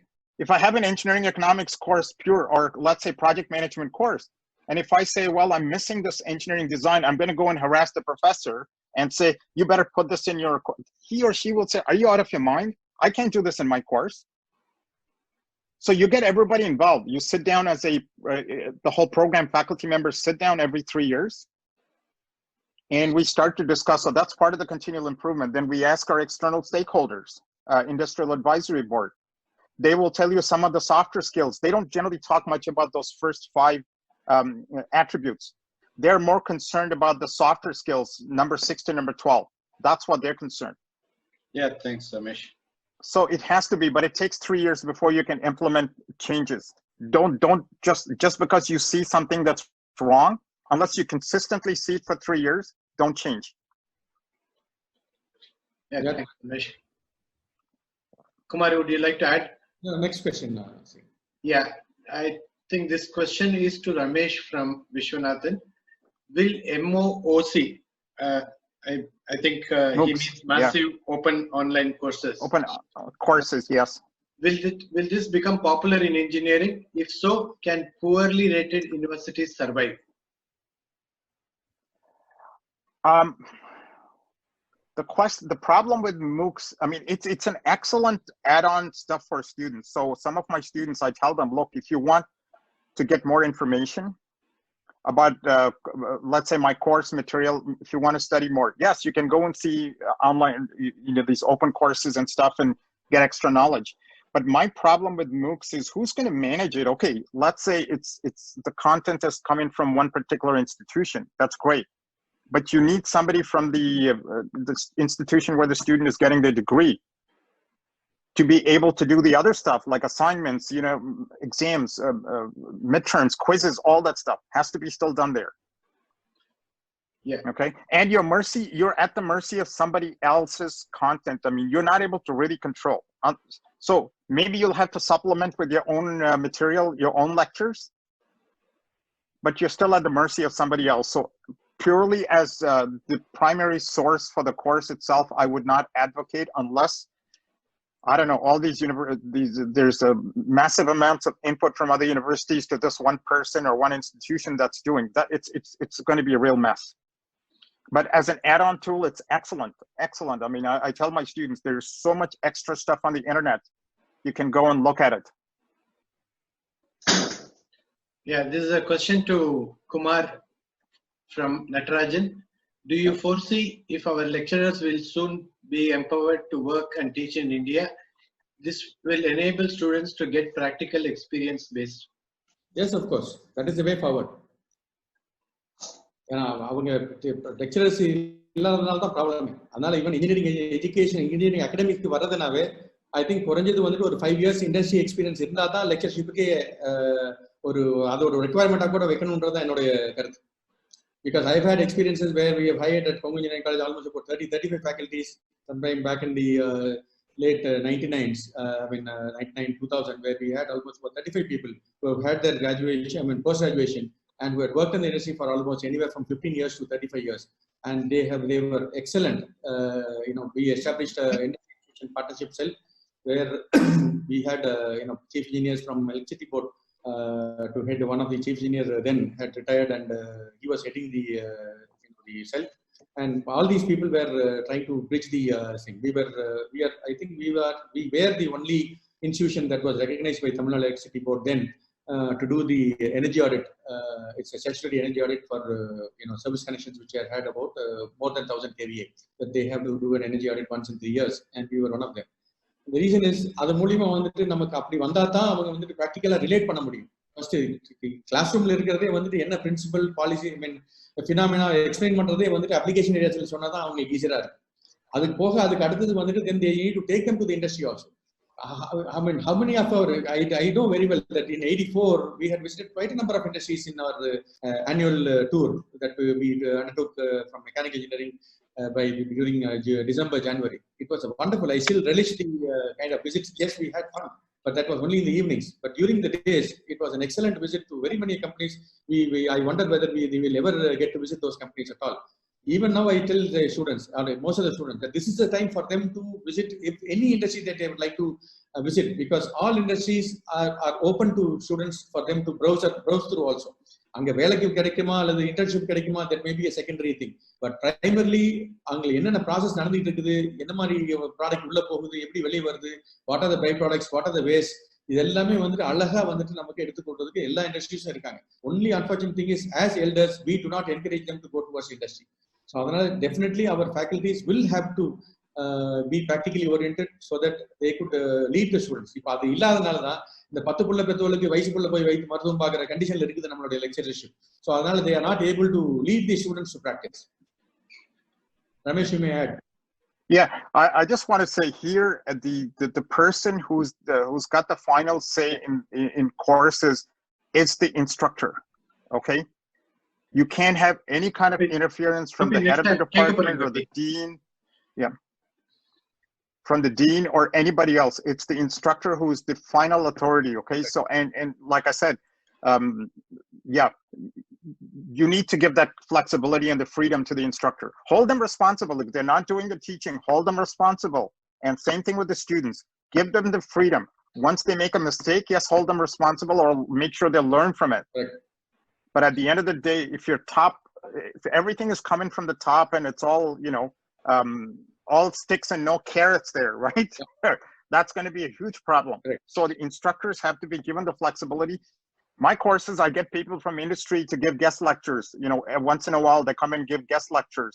All the design projects, the final assessment of the design projects is not done by me. I call industry people to come there on the day of presentation. We have an entire day for presentations. Posters, they put up posters. They make a 1-hour presentation. They have to. And they get grilled on questions from the industry. Mm-hmm. Yeah. Not from faculty members. I mean, we can ask standard questions and stuff. I want industry to look at it and say, this makes what exactly is, right or wrong about this. Yeah. They are in better position than me. I've had no industry experience, really. Yeah, thanks. Next is an interesting question, and this has come out from V.T. Subramaniam of HATCO, our friend, and he is telling this is not a trick question. Given your current focus on other skills, if you were to go back in time to 1983-87, would you think we were better off then or now in terms of skill sets acquired in the college? No, yes, I think we were better off then, because the kind of spoon feeding that is happening is more now. Because நம்ம family sizes அப்போ வந்து நம்ம family sizes நம்ம பேரண்ட்ஸ்க்குலாம் வந்து நம்ம வந்து 3 குழந்தைங்க 4 குழந்தைங்களோட வளர்ந்துருப்போம். இன்னைக்கு அநேக குடும்பங்கள்ல நம்மளுடைய குழந்தைகள் வந்து பார்த்தீங்கன்னா அதிகம் 2, அநேக இடங்கள்ல 1, சில இடங்கள்ல அதுவும் இல்லாம இருக்கிறதும் இருக்கு. ஸோ அந்த மாதிரி சூழ்நிலையில பார்க்கும்போது definitely we were better off then, but that is not sufficient. Even that level, I would say it doesn't work. It is not sufficient. We are minuscule are our skill sets then. I think we need to vastly develop on these skill sets. My problem I find with the kids these days is I'm not sure they understand the value of education. We at least understood the value of education at that point. Maybe we didn't get the best education, none of the competencies or anything else, but at least we understood the value of education. Yeah, that's the problem. But the kids these days, they take so many things for granted. I mean, my God, I go to all these science fairs or as a judge, or even go to university schools, high school, not just high schools. Like I'm talking 6th, 7th grade. I have students having 2 BlackBerries. I mean, Jesus Christ, BlackBerries. Okay, I have BlackBerries, but I'm saying they have 2 BlackBerries. As a 6th grade kid, tell me, why do you need 2 phones in the first place, let alone BlackBerries? Why do you need 2 phones? Well, even a drug dealer doesn't have 2 phones, for God's sakes. I mean, please. But these kids they have the sense of entitlement, and with these phones, every 2 years, they've got to change the phone. I mean, that's why I call all these phone companies like Apple and everything, they're nothing short of drug dealers. Every 6 months or 8 months, they come up with a new phone, and these phones are worth like $1,700, $1,800. I can get a computer for $500, right. But a phone for $1,800, and yet they need to have. My students will starve. They'll complain about tuition fee, complain about cost of education, talking to me with an $1,800 phone in their hand. It's pure irony, okay? That's the part that really they don't understand the value of education now. Yep. Thanks, Ramesh. The next question is from Dr. CVJ. He's asking for experiential learning or project-based learning. Many industries do not come forward. How do we manage such a situation in India? The answer is very, very simple. See, we expect the industries to do some public service for us or for our students. No, that will never happen. And that is not the way it happens also. Involvement, what is the value that we are offering the industries? We need to market our students there. Our services has to be marketed to the industries. How they stand to benefit by opening up the avenues or vistas for the students to work there, to understand or analyze the situations, analyze the problems, and try to come up with a solution. That is what they stand to benefit, and it has to be delivered there. Automatically, more and more industries will be there to, with their doors open, welcoming all these students as well as faculties also. Yeah, you need to target a core group of industries first. It's a snowball effect. It's not going to be, 100. It's not like you're going from 0 to 100 kilometers an hour in 2 seconds. It's not going to happen. Okay, so it's just like a train locomotive there. You've got to go up to notch 8 when it goes to the highest speed there, but you have to go notch 1, 2, 3, 4, 5, 6. That's what happens. But you have to target some core industries first. Start with them. Got it. So be strategic first. Just don't completely open it. It's just not going to work. Yeah. No, many institutions now, just continuing on that thing, in institutions, but I remember in one of the inspections by an NDA committee, they asked me, what is your relevance? I mean, the relevance of this institution being here, Congo Engineering College being in this part of the country. What is your relevance here in the society? And then we offer degrees. No, that is your regular ones. Apart from that, what is your presence? What is the change that it has given to the society? That was a shocking question for me. But that is when he realized, yes, this institution has to offer services either for free or for money through its students, through its faculties, for the development of the society. There are innumerable amount of needs from the society.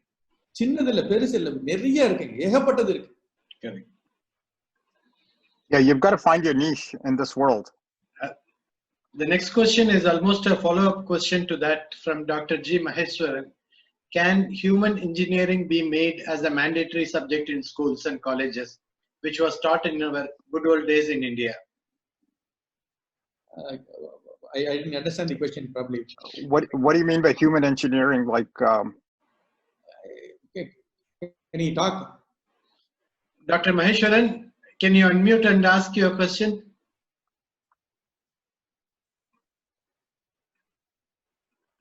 Dr. Maheswaran, can you please unmute?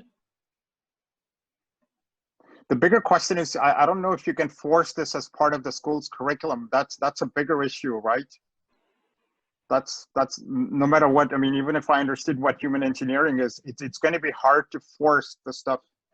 Again, I visit the same earlier statement of my statement. Let us focus on how to learn, not what to learn. What Yes. see, when Ramesh said that it's lifelong learning, lifelong learning is not for the sake of learning, but for the need. Depending on seeing, I remember Dr. F.C. Kohli, the founder director of TCS, in one of his address, at least about another 20-25 years ago, was telling me that in today's world scenarios, an average individual will be working in 4 different areas, of which 2 would have developed after one's graduation, which means continuous learning will have to be a part of one's life. Adanaale, namakku vandu content patti we need not bother about it now. What is more important is how to give them a practice of the various avenues of learning. That is very important. Yeah, I think we are not able to unmute Dr. Maheshwaran. I think there's a problem. The next question is the one thing I'll just add is at least since about 2013 or 2014, I've seen that a lot more of the engineering graduates from the undergraduate program, at least in North America, they are actually going on to fields like medicine. They're actually becoming medical doctors and stuff. So there was an article in Forbes magazine that said that the engineering degree is now the equivalent of the liberal arts. Remember those days when you had liberal arts degree, you could get into the IT field. Everybody went in computers, but engineering, the problem is we're victims of our own success right now. We're developing these problem solving and critical thinking skills, but then they're using those skills not just for engineering, they're going on to other fields. It's a game. It's not what you learn, it's the competencies you have at the end of it, and they can be used for various disciplines. It doesn't have to be engineering. I'm sad that I'm losing these guys out to other disciplines, but at the end of the day, they are just using the competencies and the skills they develop and getting into other disciplines. Nice. This is a question from Vaiteshwaran, a little bit personal, I guess. What happens when the faculty has a personal grudge against a student in the model of assessment? Go ahead, Ramesh.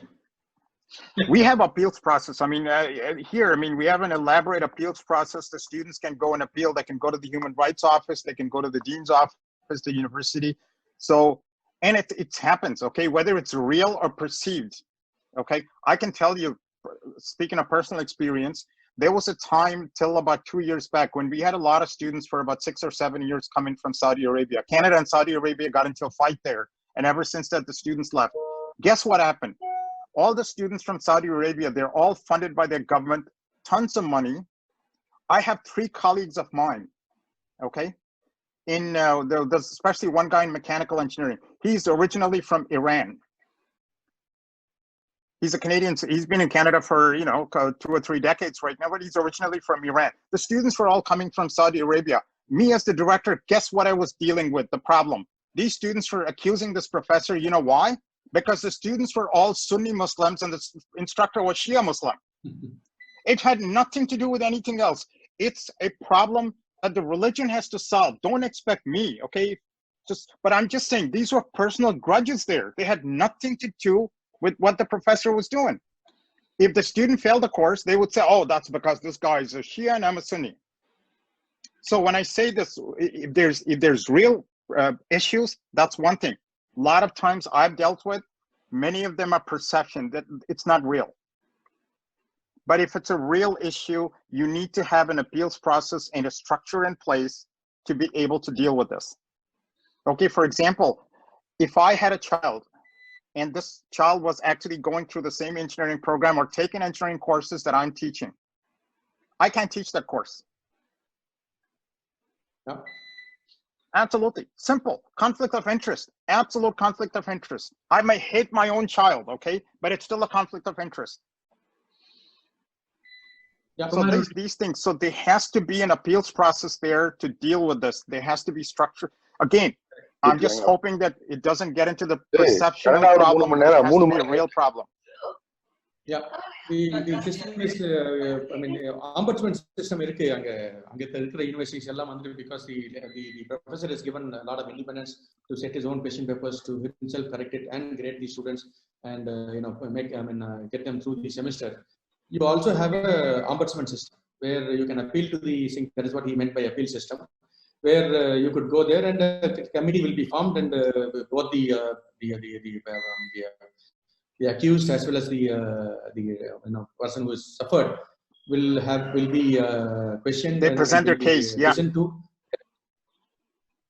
the decision called for. So on the mari 1 or 2 occasions, but very rarely it happens. Usually the professors also ensure that there is no bias in the way they evaluate the issues at all. So the grudge is not shown in the academics at all. Got it. Next question is for Kumar from Sivaraman. Why is this part-time courses for ME Master of Engineering is banned? Whether it will be implemented back for the people who want to work and enhance their technical skills? It will in the days to come. It is high time, but the problem is the critical mass கிடைக்காது அப்படின்றதால தான் அவங்க வந்துட்டு இங்க நம்ம system permit பண்ணலையே ஒளி. But otherwise வந்துட்டு I think I'm sure I mean even back in our days Annamalai University was running part-time classes for undergraduates. BE students, where you remember buses will used to come from Neyveli carrying these engineers for part-time education. So can happen thing. We have been wanting to open up even MBA programs for the graduates in the or working in the industry to pursue this program during the evenings. Maybe an extended program, maybe a 3-year or a 4-year program, but eventually they graduate. But then it will be both, not only for the graduation part of it, but even otherwise the knowledge-based part of it. It will be a wonderful occasion. That is what the institutions will have to move towards to. They need to prevail over the policy makers to permit such options also for continuous learning. Tariq, I'll just add that here, all the graduate courses, the master's and PhD courses, whether it's the course-based Master of Engineering or the master's thesis or the PhD thesis, all the graduate courses have to run only after 4 p.m. Okay, because there are people working in industry taking the program on a part-time basis. If the classes were running during the day, they would never, they can never show up. Absolutely not. So we say that the courses have to be after 4. Most of them are typically after 5:30, so that people can, take these courses. Yeah, and I remember my graduate classes at Wayne State University used to run from 5:30 to 9:30 in the evening. Yeah. A significant portion of the class strength was, practicing people who are already in the industry. Yeah. Yeah, and 3 hours straight. It's not like 5:30 to 7 one day and then 5:30 to 7 2 days later. It's just 5:30 to 8:30, one block of time for each course on one day. Right. So inga nama neriya over too much of instruction hours. I think that has to be restricted, and class that has got to change. Yeah. Class hours comfortably extended to 2 hours per session, and that should bring in. Got it.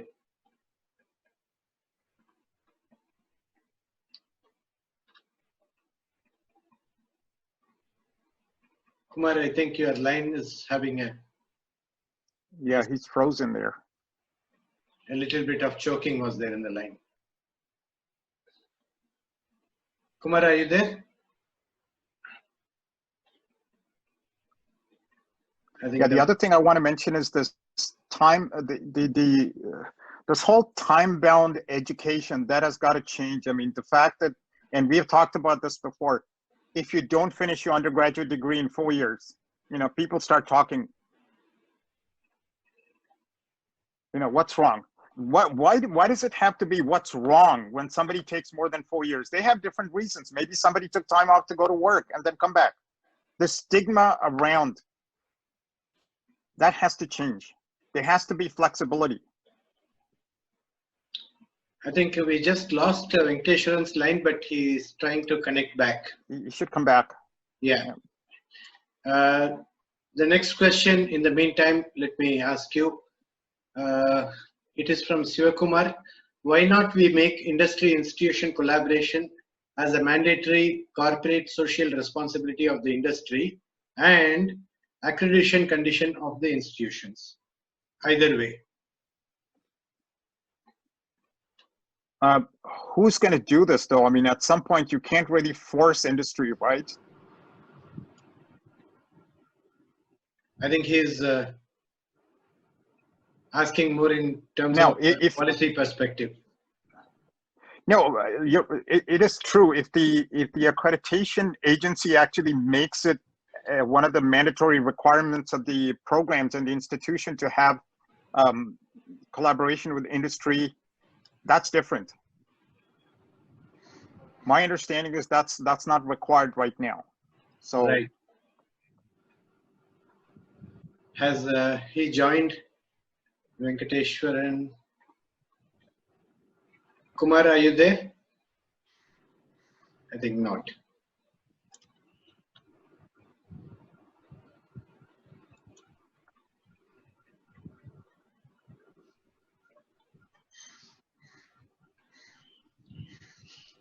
Yeah.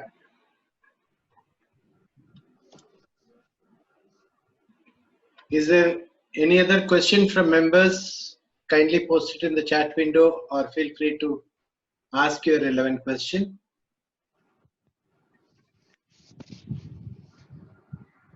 oh, somebody's got a mic question.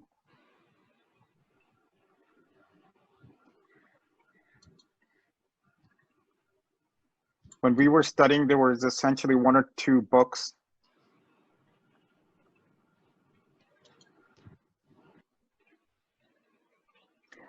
Well, okay, so in my case, what I do is I don't have textbooks for any one of my courses, okay?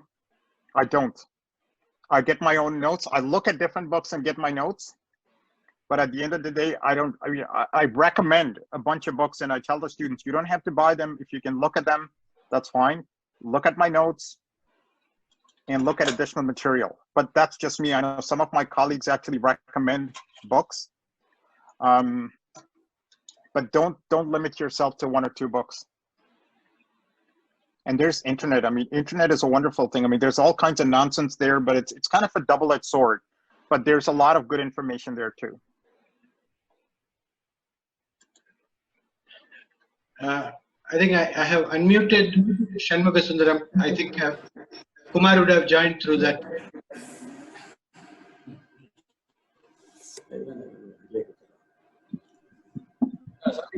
Yeah, sorry, Karthik. Yes, Kumar. I have actually unmuted. Power interrupt.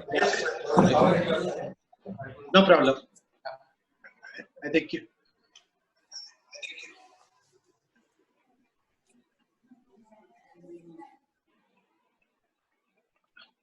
Are you okay? Yeah, perfect. Yeah, great. Now, there was an earlier question that Ramesh answered. Yeah. That was relating to, one moment, I'm just taking up that question.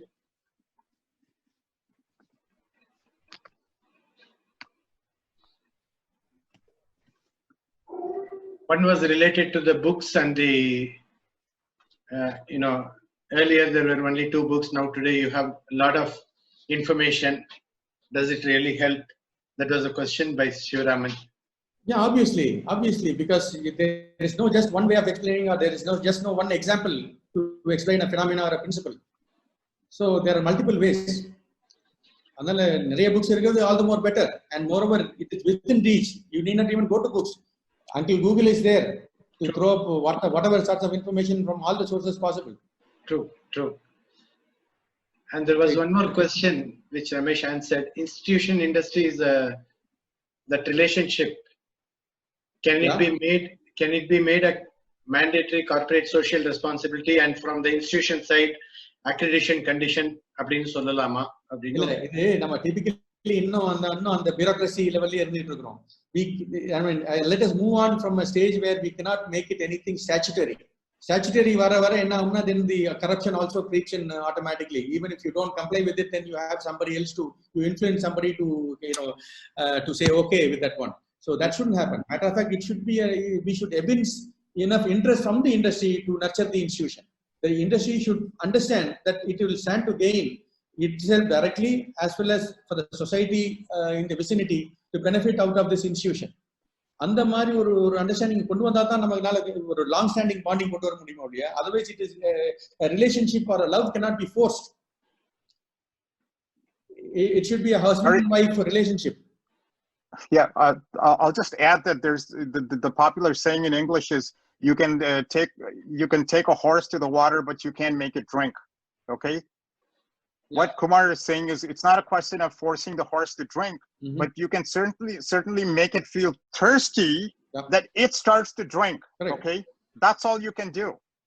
You can't force it, but create the thirst that they will automatically go to the pond and drink the water. Yeah, I remember a typical saying when the general is approached by the soldier and said, "We are surrounded by enemies all around." He says, "Well, wonderful. Shoot in any direction you want." Yeah, exactly. Industry demands, society demands, is all around. You name it. இது வந்துட்டு நம்ம humanity side ல இருக்கட்டும், psychological side ல இருக்கட்டும், medical sciences, engineering side, you name it. பிரச்சனைகள், தேவைகள் enormous. Absolutely. You just have to develop an attitude to just pick up one thing, understand it well, formulate it, look at the prospective solutions, apply it, plan, do, check, and act. I mean, that's all that you have to do.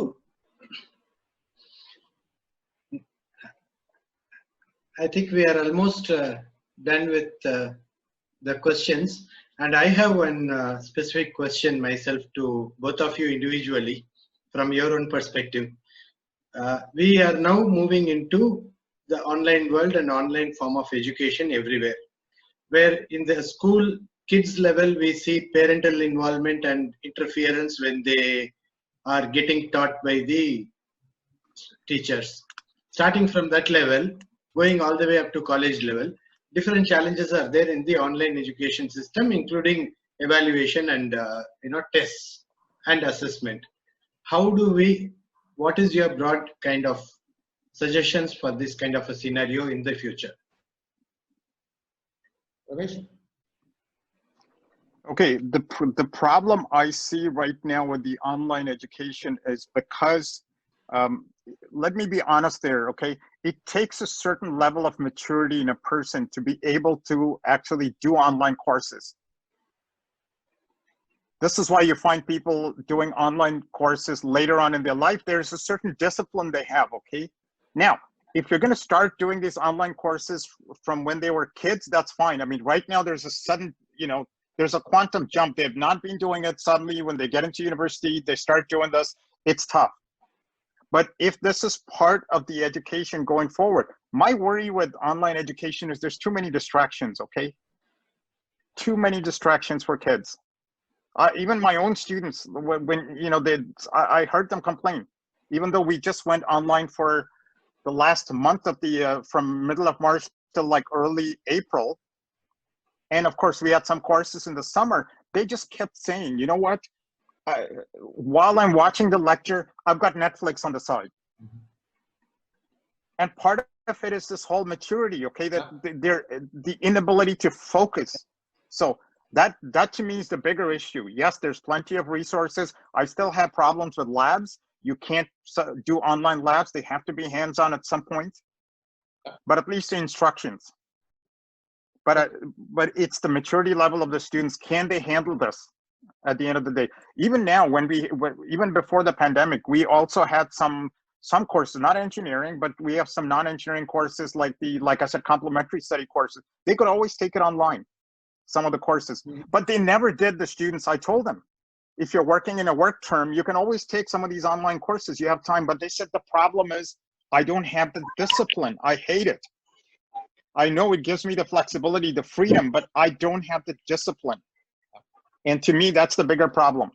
Yeah, now because my final exam in marketing program between my MBA, which I did only halfway, the final exam had only one question. A company comes up with an energy pill, which will give you the energy for the entire day. Discuss the success and failure of such a product. So this energy pill இருக்கிற மாதிரி தான் இன்னைக்கு நம்ம online education எல்லாம். Yes, it is an added tool, but it cannot replace face-to-face interaction also, because that has so many connotations to it which cannot be provided or comprehended by the online education. And plus the other challenges, all the service providers or other type of service providers hook you on into sync. நம்ம ஒண்ணும் இல்ல, ஒரு யாரையோ ஒருத்தர் கூப்பிடுறதுக்கு mobile phone எடுத்தாவே, இப்ப நீங்க smart phone எடுத்தாவே போதும், you see some your notifications there in various applications, you invariably get hooked on to those things and eventually forget what you switched the phone on in the first instant. So it has to be handled with a pinch of salt. That is what I would say. By the way, I'll just say one thing. If you had a doctor, a medical doctor graduating from a university medical program that has not spent a single day doing hands-on stuff, everything was virtual, I would absolutely not go to this person. Same thing with engineering. If you've never done anything hands-on, all you've done is watched videos of labs being conducted. Forget the instructions, the lectures. I'm saying the hands-on part of it. You need to be that. It's certain professions, it's yeah. That's why this is the way. I hope that's why I'm hoping the pandemic is not something that's going to happen for decades and decades. If that's the problem, we're all doomed. Yeah. Yes, Tariq. Tariq, unmute. Yeah. Yes. Go ahead. Sorry. Now, one last time I'm trying to ask Dr. Maheshwaran, who posted a question on human engineering. If he can unmute, yes. If he can unmute and ask his question. Dr. Maheshwaran, over to you, sir. Yes, sir. Good afternoon. Happy day to all, sir. Yeah, please yes, go ahead. It was an excellent session. It was an excellent session, sir. The thing is, many of the students, the whole human body, the base of the human body, they doesn't know how it works. எங்க டோபமைடு வருது, எங்க டோபமைடு வர்றதில்ல, இந்த மாதிரி நிறைய விஷயங்கள் human நம்மளுடைய own human body எப்படி ஒர்க் ஆகுதுன்னு இன்னைக்கு நிறைய பேருக்கு தெரியாதனால தான் பெரிய ப்ராப்ளம் இருக்கு sir. Whether it can be added as a subject for all the school children and college children, such that they can have a very big awareness on how their own human body works. ஏன்னா பழைய காலத்துல இதெல்லாம் சொல்லி கொடுத்துட்டு தான் எஜுகேஷனுக்குள்ளேயே கொண்டு வந்தாங்க. Is there any possibility sir? This is my question. கொடுக்கலாம். as it is நம்மளோட எஜுகேஷன் இருக்கு சார். மேபி இன்னைக்கு இருக்கிற கட்டத்துல குழந்தைகளுக்கு நம்ம படிக்கிறதுக்கு நிறைய வாய்ப்புகள் இருக்கு. So it should be more by questions as to how a human body, part of the science already has it. I think by the time we finish schooling, we are fairly familiar about the various parts of the body and its functions and so on. Maybe a little deeper as to how to take care of them or how not to misuse them and so on will have to be questioned, and let the students identify the answers for them either through the net or by inquiry and so on. So that will be better, I suppose. Yeah, thanks. For me, I think the problem is generally with youngsters. When you look at youngsters, when you tell them as you get older, when you ask anybody what's the most important thing in your life, they'll say your health. Talk to the youngsters. They don't care. Okay, that's part of being young. They absolutely have no idea. They'll say this guy's out of his mind. He thinks the most important thing in life is your health. You will understand as you get older. Unfortunately, that's a problem. When you're younger, you don't pay attention because you take things for granted. Okay. Now, the same kid, for example, any kid you ask them who he or she's got a debilitating condition since childhood, they're acutely aware of a lot of things. But most healthy people, youngsters, they just don't care. They abuse their body. It's a joke when somebody said, the general saying is you've got to treat your body like it's a temple, right? That's the saying. Then this person says that's true, but unfortunately I'm an atheist, okay? That's his or her way of saying that I don't care. I'm just going to abuse. Yeah, thanks, Ramesh. I think we are almost done with our questions now. If you have, both of you, any closing statements to make, 30 seconds. I think ultimately whatever today's entire discussion has been hovering around and summing up is to not have only bookish knowledge, but also practical knowledge is the sum and substance of today's discussion, as well as the advocacy. The future is to how to orient the individuals towards practice. It's more of practice and less or selective learning and education will definitely make it happen. And I'm sure if that is practice and slowly if that kind of a regime is brought in, I'm sure we are going to have huge number of innovations, inventions, and the growth is going to be exponential. That far, I'm sure. I'll just add that just from my personal experience, I've seen that some of the best students that I've come across at my university are not necessarily the ones with the highest grades. These are students who have moderate grades, excellent hands-on skill, they understand, and these are the guys who go to all these competitions, design competition, whether it's the American Society of Mechanical and ASME, Baja Club, the Society of Automobile Engineers, the Chemical Engineering. It's generally these students who form part of the team, and they do really, really well. Yeah. So at the end of the day, it's all about skills, not just content.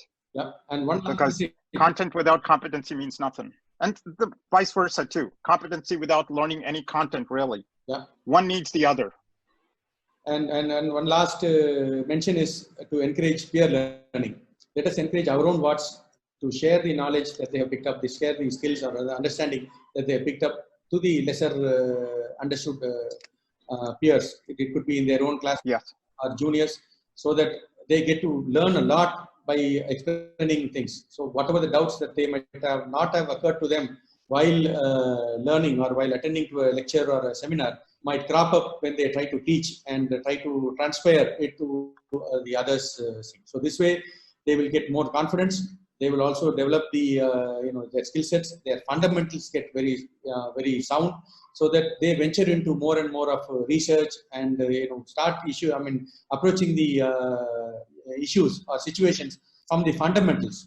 So I remember in one of the occasions where I was into edible oil processing, which was our father's business. So that time we had to, in the plant, we need to assess the phosphatite content in certain oils, particularly solvent extracted oils. So I got to know that one of the engineer at Unilever brothers at the UK came up with this very fundamental approach where you take a test tube, take about 10 ml of oil, add another ml of caustic soda, and also add another 10 ml, 1 ml of alcohol, and slightly turn the closing the test tube, turn it a couple of times, and then you would have the whatever the fatty acids, the free fatty acids would have saponified and would have dissolved in the alcohol, while the oil would have dissolved in the hexane. And so the balance, what you will have is only phosphatides, which will be in the form of mucus. So this approach is a very, very fundamental approach where the soap gets dissolved in alcohol, the oil gets dissolved in hexane, and a little bit of caustic soda that saponifies the fatty acid for the soap to form. So the balance what will be available in the interface is the mucus-like structure of phosphatides. So இந்த மாதிரி நமக்கு வந்துட்டு பிராக்டிக்கல்ல அந்த ஏற்கனவே இந்த teach பண்ணாதான் அவங்களுக்கு வந்துட்டு அந்த மாதிரி அந்த ஃபவுண்டேஷன் வந்துட்டு இது ஸ்ட்ராங்கா இருக்கும். நம்ம அடிக்கடி சொல்லியிருக்கோம், building strong but foundation week. அது நம்மள வரைக்கும் இன்னைக்கு இருக்கிற குழந்தைகள் வரைக்கும் அந்த ஸ்டேட்மெண்ட் தான் உண்மை. இன்னும் சுரக்கா கறிக்கு உதவாதுங்கிற நிலையில தான் இருக்குது நம்மளோட education.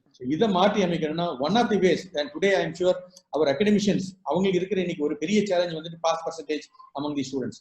That can also be improved significantly if only we could engage the postgraduate students as well as senior students in the third year and fourth year to teach students in an informal way as a tutorial, not as a regular lecture, but a tutorial with at least a maximum about four students in a batch.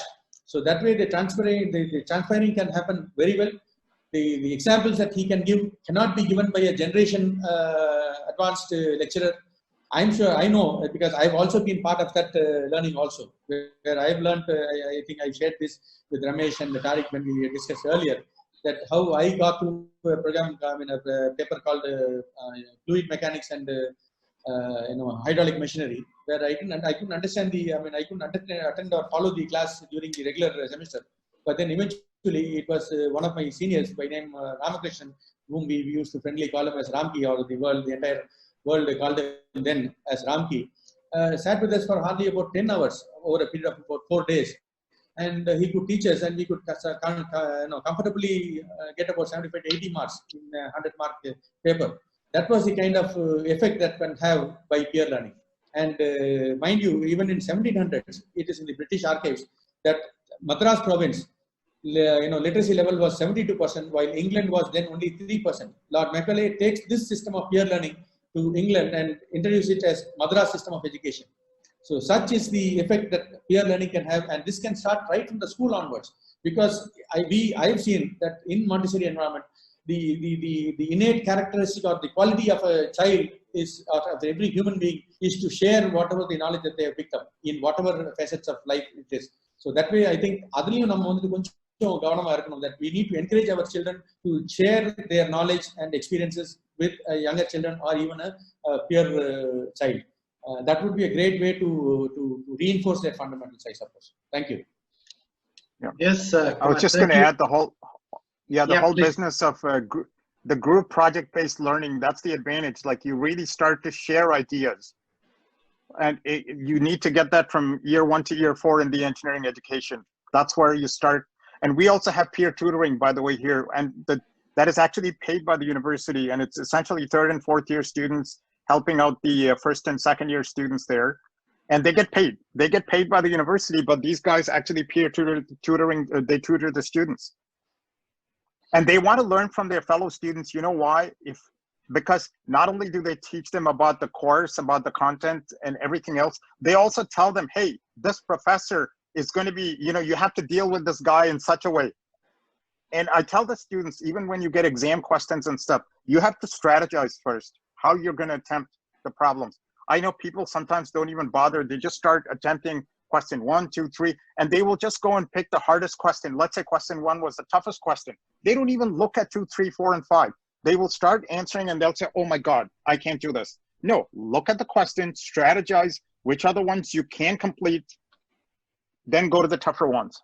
Okay, you need to have a strategy, and for everything in life, you need to have a plan A, plan B, plan C all the time. Wonderful. Thank you so much, friends. Actually, this is one subject close to everybody's heart. It can go on and on for days and hours, but we need to have an end to our program today, and we should thank you. Now, I am leaving the floor open to Gopi because there are a few guests who have been attending our program from Pune also. Gopi, I would like you to introduce them to our guests and to our members. And finally, we'll also request after that Mr. Sri Kumar from Coimbatore to give a formal vote of thanks. Over to Gopi. Yeah, thanks, Tariq. Yeah, I have a few of my colleagues and past colleagues attending this program here from Pune. I'll call upon Unmesh. Unmesh, can you just unmute yourself and just introduce yourself?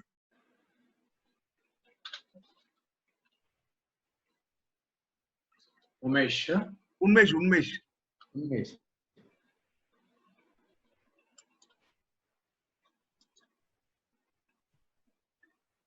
Yes, Gopi. Yeah. Go ahead. Hello. Yeah, go ahead. Yeah. Good afternoon, everyone. I am Unmesh Bhagwat and working at Sulzer Chemtech in the refinery segment. My main role is responsible for the refinery applications at Sulzer, India.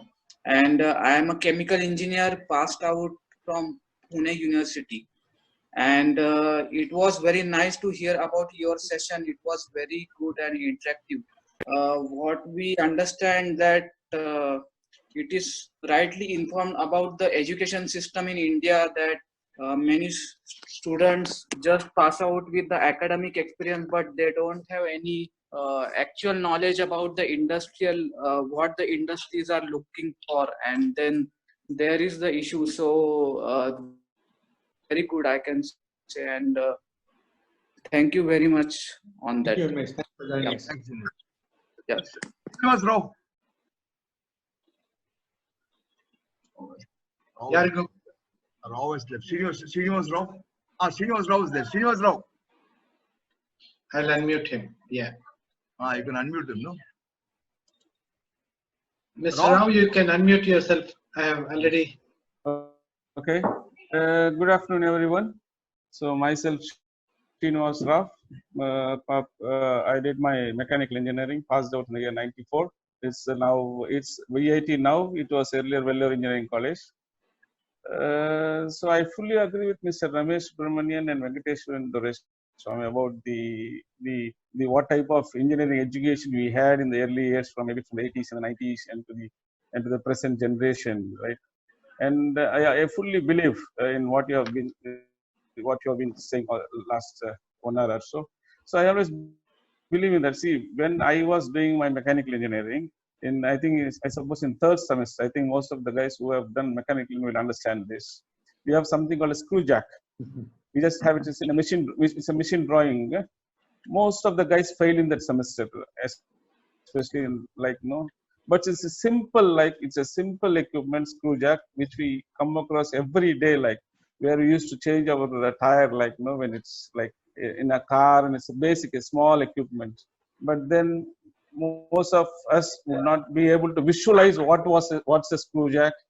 And these fellows says this top view, side view, this elevation, and then we don't really understand this screw in then it becomes too difficult actually. Then they could have simply brought a screw jack to the class.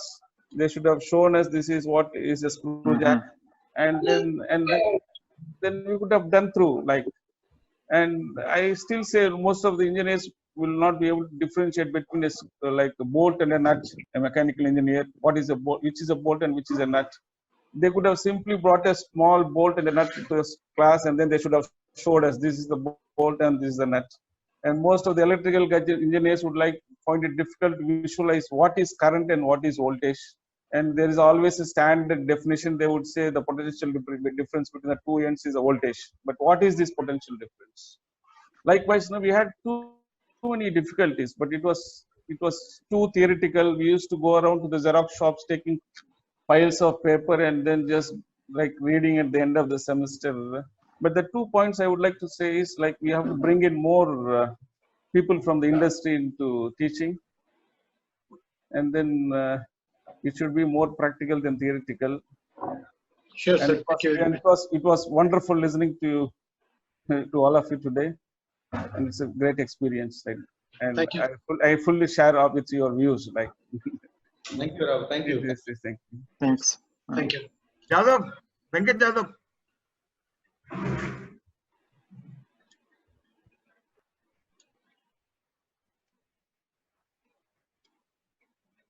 Yes, Gopi.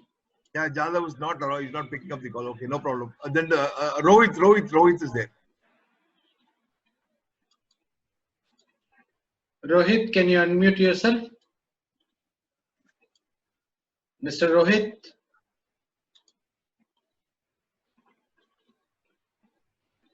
Rohit wasn't, right? Okay, go ahead. It's only Rohit, not Rohit Vasan. Rohit, it's only Rohit. Yadav is not able to mute, it looks like. Unmute. Unmute, yeah.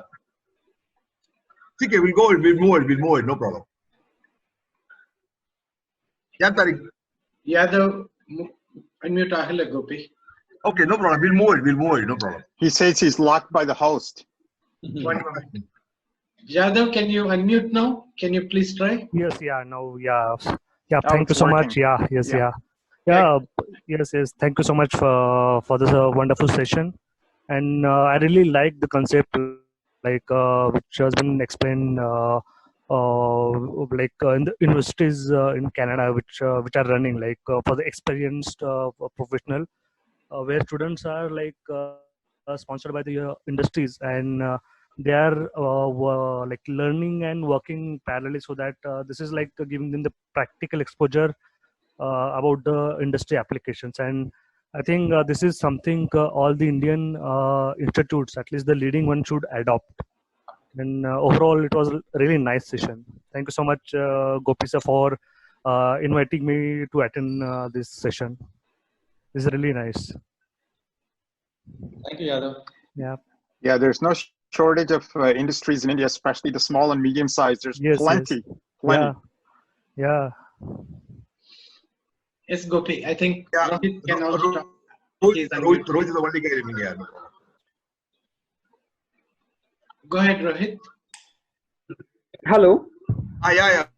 Go ahead. Yeah. Good afternoon. Thanks for opportunity. I did my engineering from Pune. The similar system what Mr. Ramesh sir has told, similar course we have available for few of our branches we have a sandwich pattern course in our engineering. Third year and last year we have a 6 months in the industrial training, full-time Right. training. Good. So where we are getting stipends from the company, government through companies. Great, So great. Yeah. yeah, it was a very beneficial when we joined. But of course, this is more kind of a practical experience we are getting. Good. Hello. Good. Yeah. Yep. So in few courses, this kind of facility is available still in India. Yeah. Okay. Okay. Thank you, Rohit. Thanks for sharing. Yes. I'm done, Tariq. No problem. You're done. Okay. So, Shikumar sir, can you please Hello. can you please unmute and Tariq, 1 second. Sabyasan, cholunga. Kumar, we have been talking about this co-op system, Correct. but we have really not been able to make any headway in this. No, other than Chonnam, because unless we, if industry is not there to do any public service in Chonnam, we need to show how industry will stand to benefit by this co-op program. So, one automatic. Okay. They cannot do these things out of turn. Their focus is more on the production, delivery to their customers, and so on. They just need support in that effort. So, Right. faculties அப்படின்றதை கொஞ்சம் சொல்லிட்டு அதையும் காமிச்சிட்டோம்னா அப்புறம் the rest is history. That is what Ramesh said. Yeah, the Right. government should give tax breaks. I mean, honestly, industry understands the money. Money is the bottom line for them. Give them tax incentive, give them tax breaks, and you'll see them going large numbers to universities to recruit students. Yeah. Right, but this, I mean, there has to be, as somewhere during the discussion you said, it is a bit bureaucratic, and while bureaucratic things can go wrong. sorry, next பேசுறீங்க. இல்ல அதான் அதாவது நீங்க இண்டஸ்ட்ரியை force பண்ணலாமா, அவங்கள tie அப் கம்பல்சரியா வந்துட்டு இண்டஸ்ட்ரியோட டை அப் இன்ஸ்டிடியூஷனோட டை அப் பண்றதுக்கு ஃபோர்ஸ் பண்ணலாமா, அது ஒரு மேண்டேட்டா வைக்கலாமான்னு கேட்டிருந்தாங்க. அதனால பியூரோக்ரசின்னு சொல்றோம். Okay, thanks Kumar. Yeah. Thanks. Like I said, you've got to create the thirst, right? That's the bottom line. Yeah, take the analogy for chartered accountants. Post their intermediate examination, they need to do at least about 2 years of articles with the practicing chartered accountant. It is something like that. Same thing here. For you to become a professional engineer, licensed professional engineers, you need 4 years of work experience, Right. including 12 months under a professional engineer, registered professional engineer in Canada. You need those 4 years work experience. Yep. It's not just the education. If my memory is right, I remember that hearing that even in Japan it's the same thing. You don't get out as an engineer. You just pass the program, then you work there, and then pass through this examination to become an engineer. Yeah. Exam and work experience. Yeah. Yes, thanks. Yeah, good. Good morning, Ramesh, and I think it's going to be it's going to be 3:30 in the morning, I believe. So I just want to say good morning. Oh, please. It's just like good old days. It's like me going to the train station for a cup of coffee or tea there. And it was a very good session and long session in the morning hours for you. And we enjoyed it with Venkatesh, who has done an excellent job on the engineering institution. And we loved your speech. And I would like to mention that I think I have become more curious to join your curriculum, because earlier we used to carry so many books and other things to the college, and we were learning on text books only. But now you have changed the standards to a different level to learn through case study rather than the project studies, and which was interesting. And I think it was a good opening for all of us. And good to that you are doing an excellent job at Canada. And probably you may have to think of sharing your knowledge with our Annamalai universities. I told Gopi anytime. கேளுங்கள் கொடுக்கப்படும் தான். கேட்கவே மாட்டேன். At the touch of a button, you are there. So things would happen in a better way. By the way, the difference between those days and now is you can still have as many books, but the advantage is ebooks. Okay, you don't really need a bag to carry. It's all on your computer. Right. Exactly.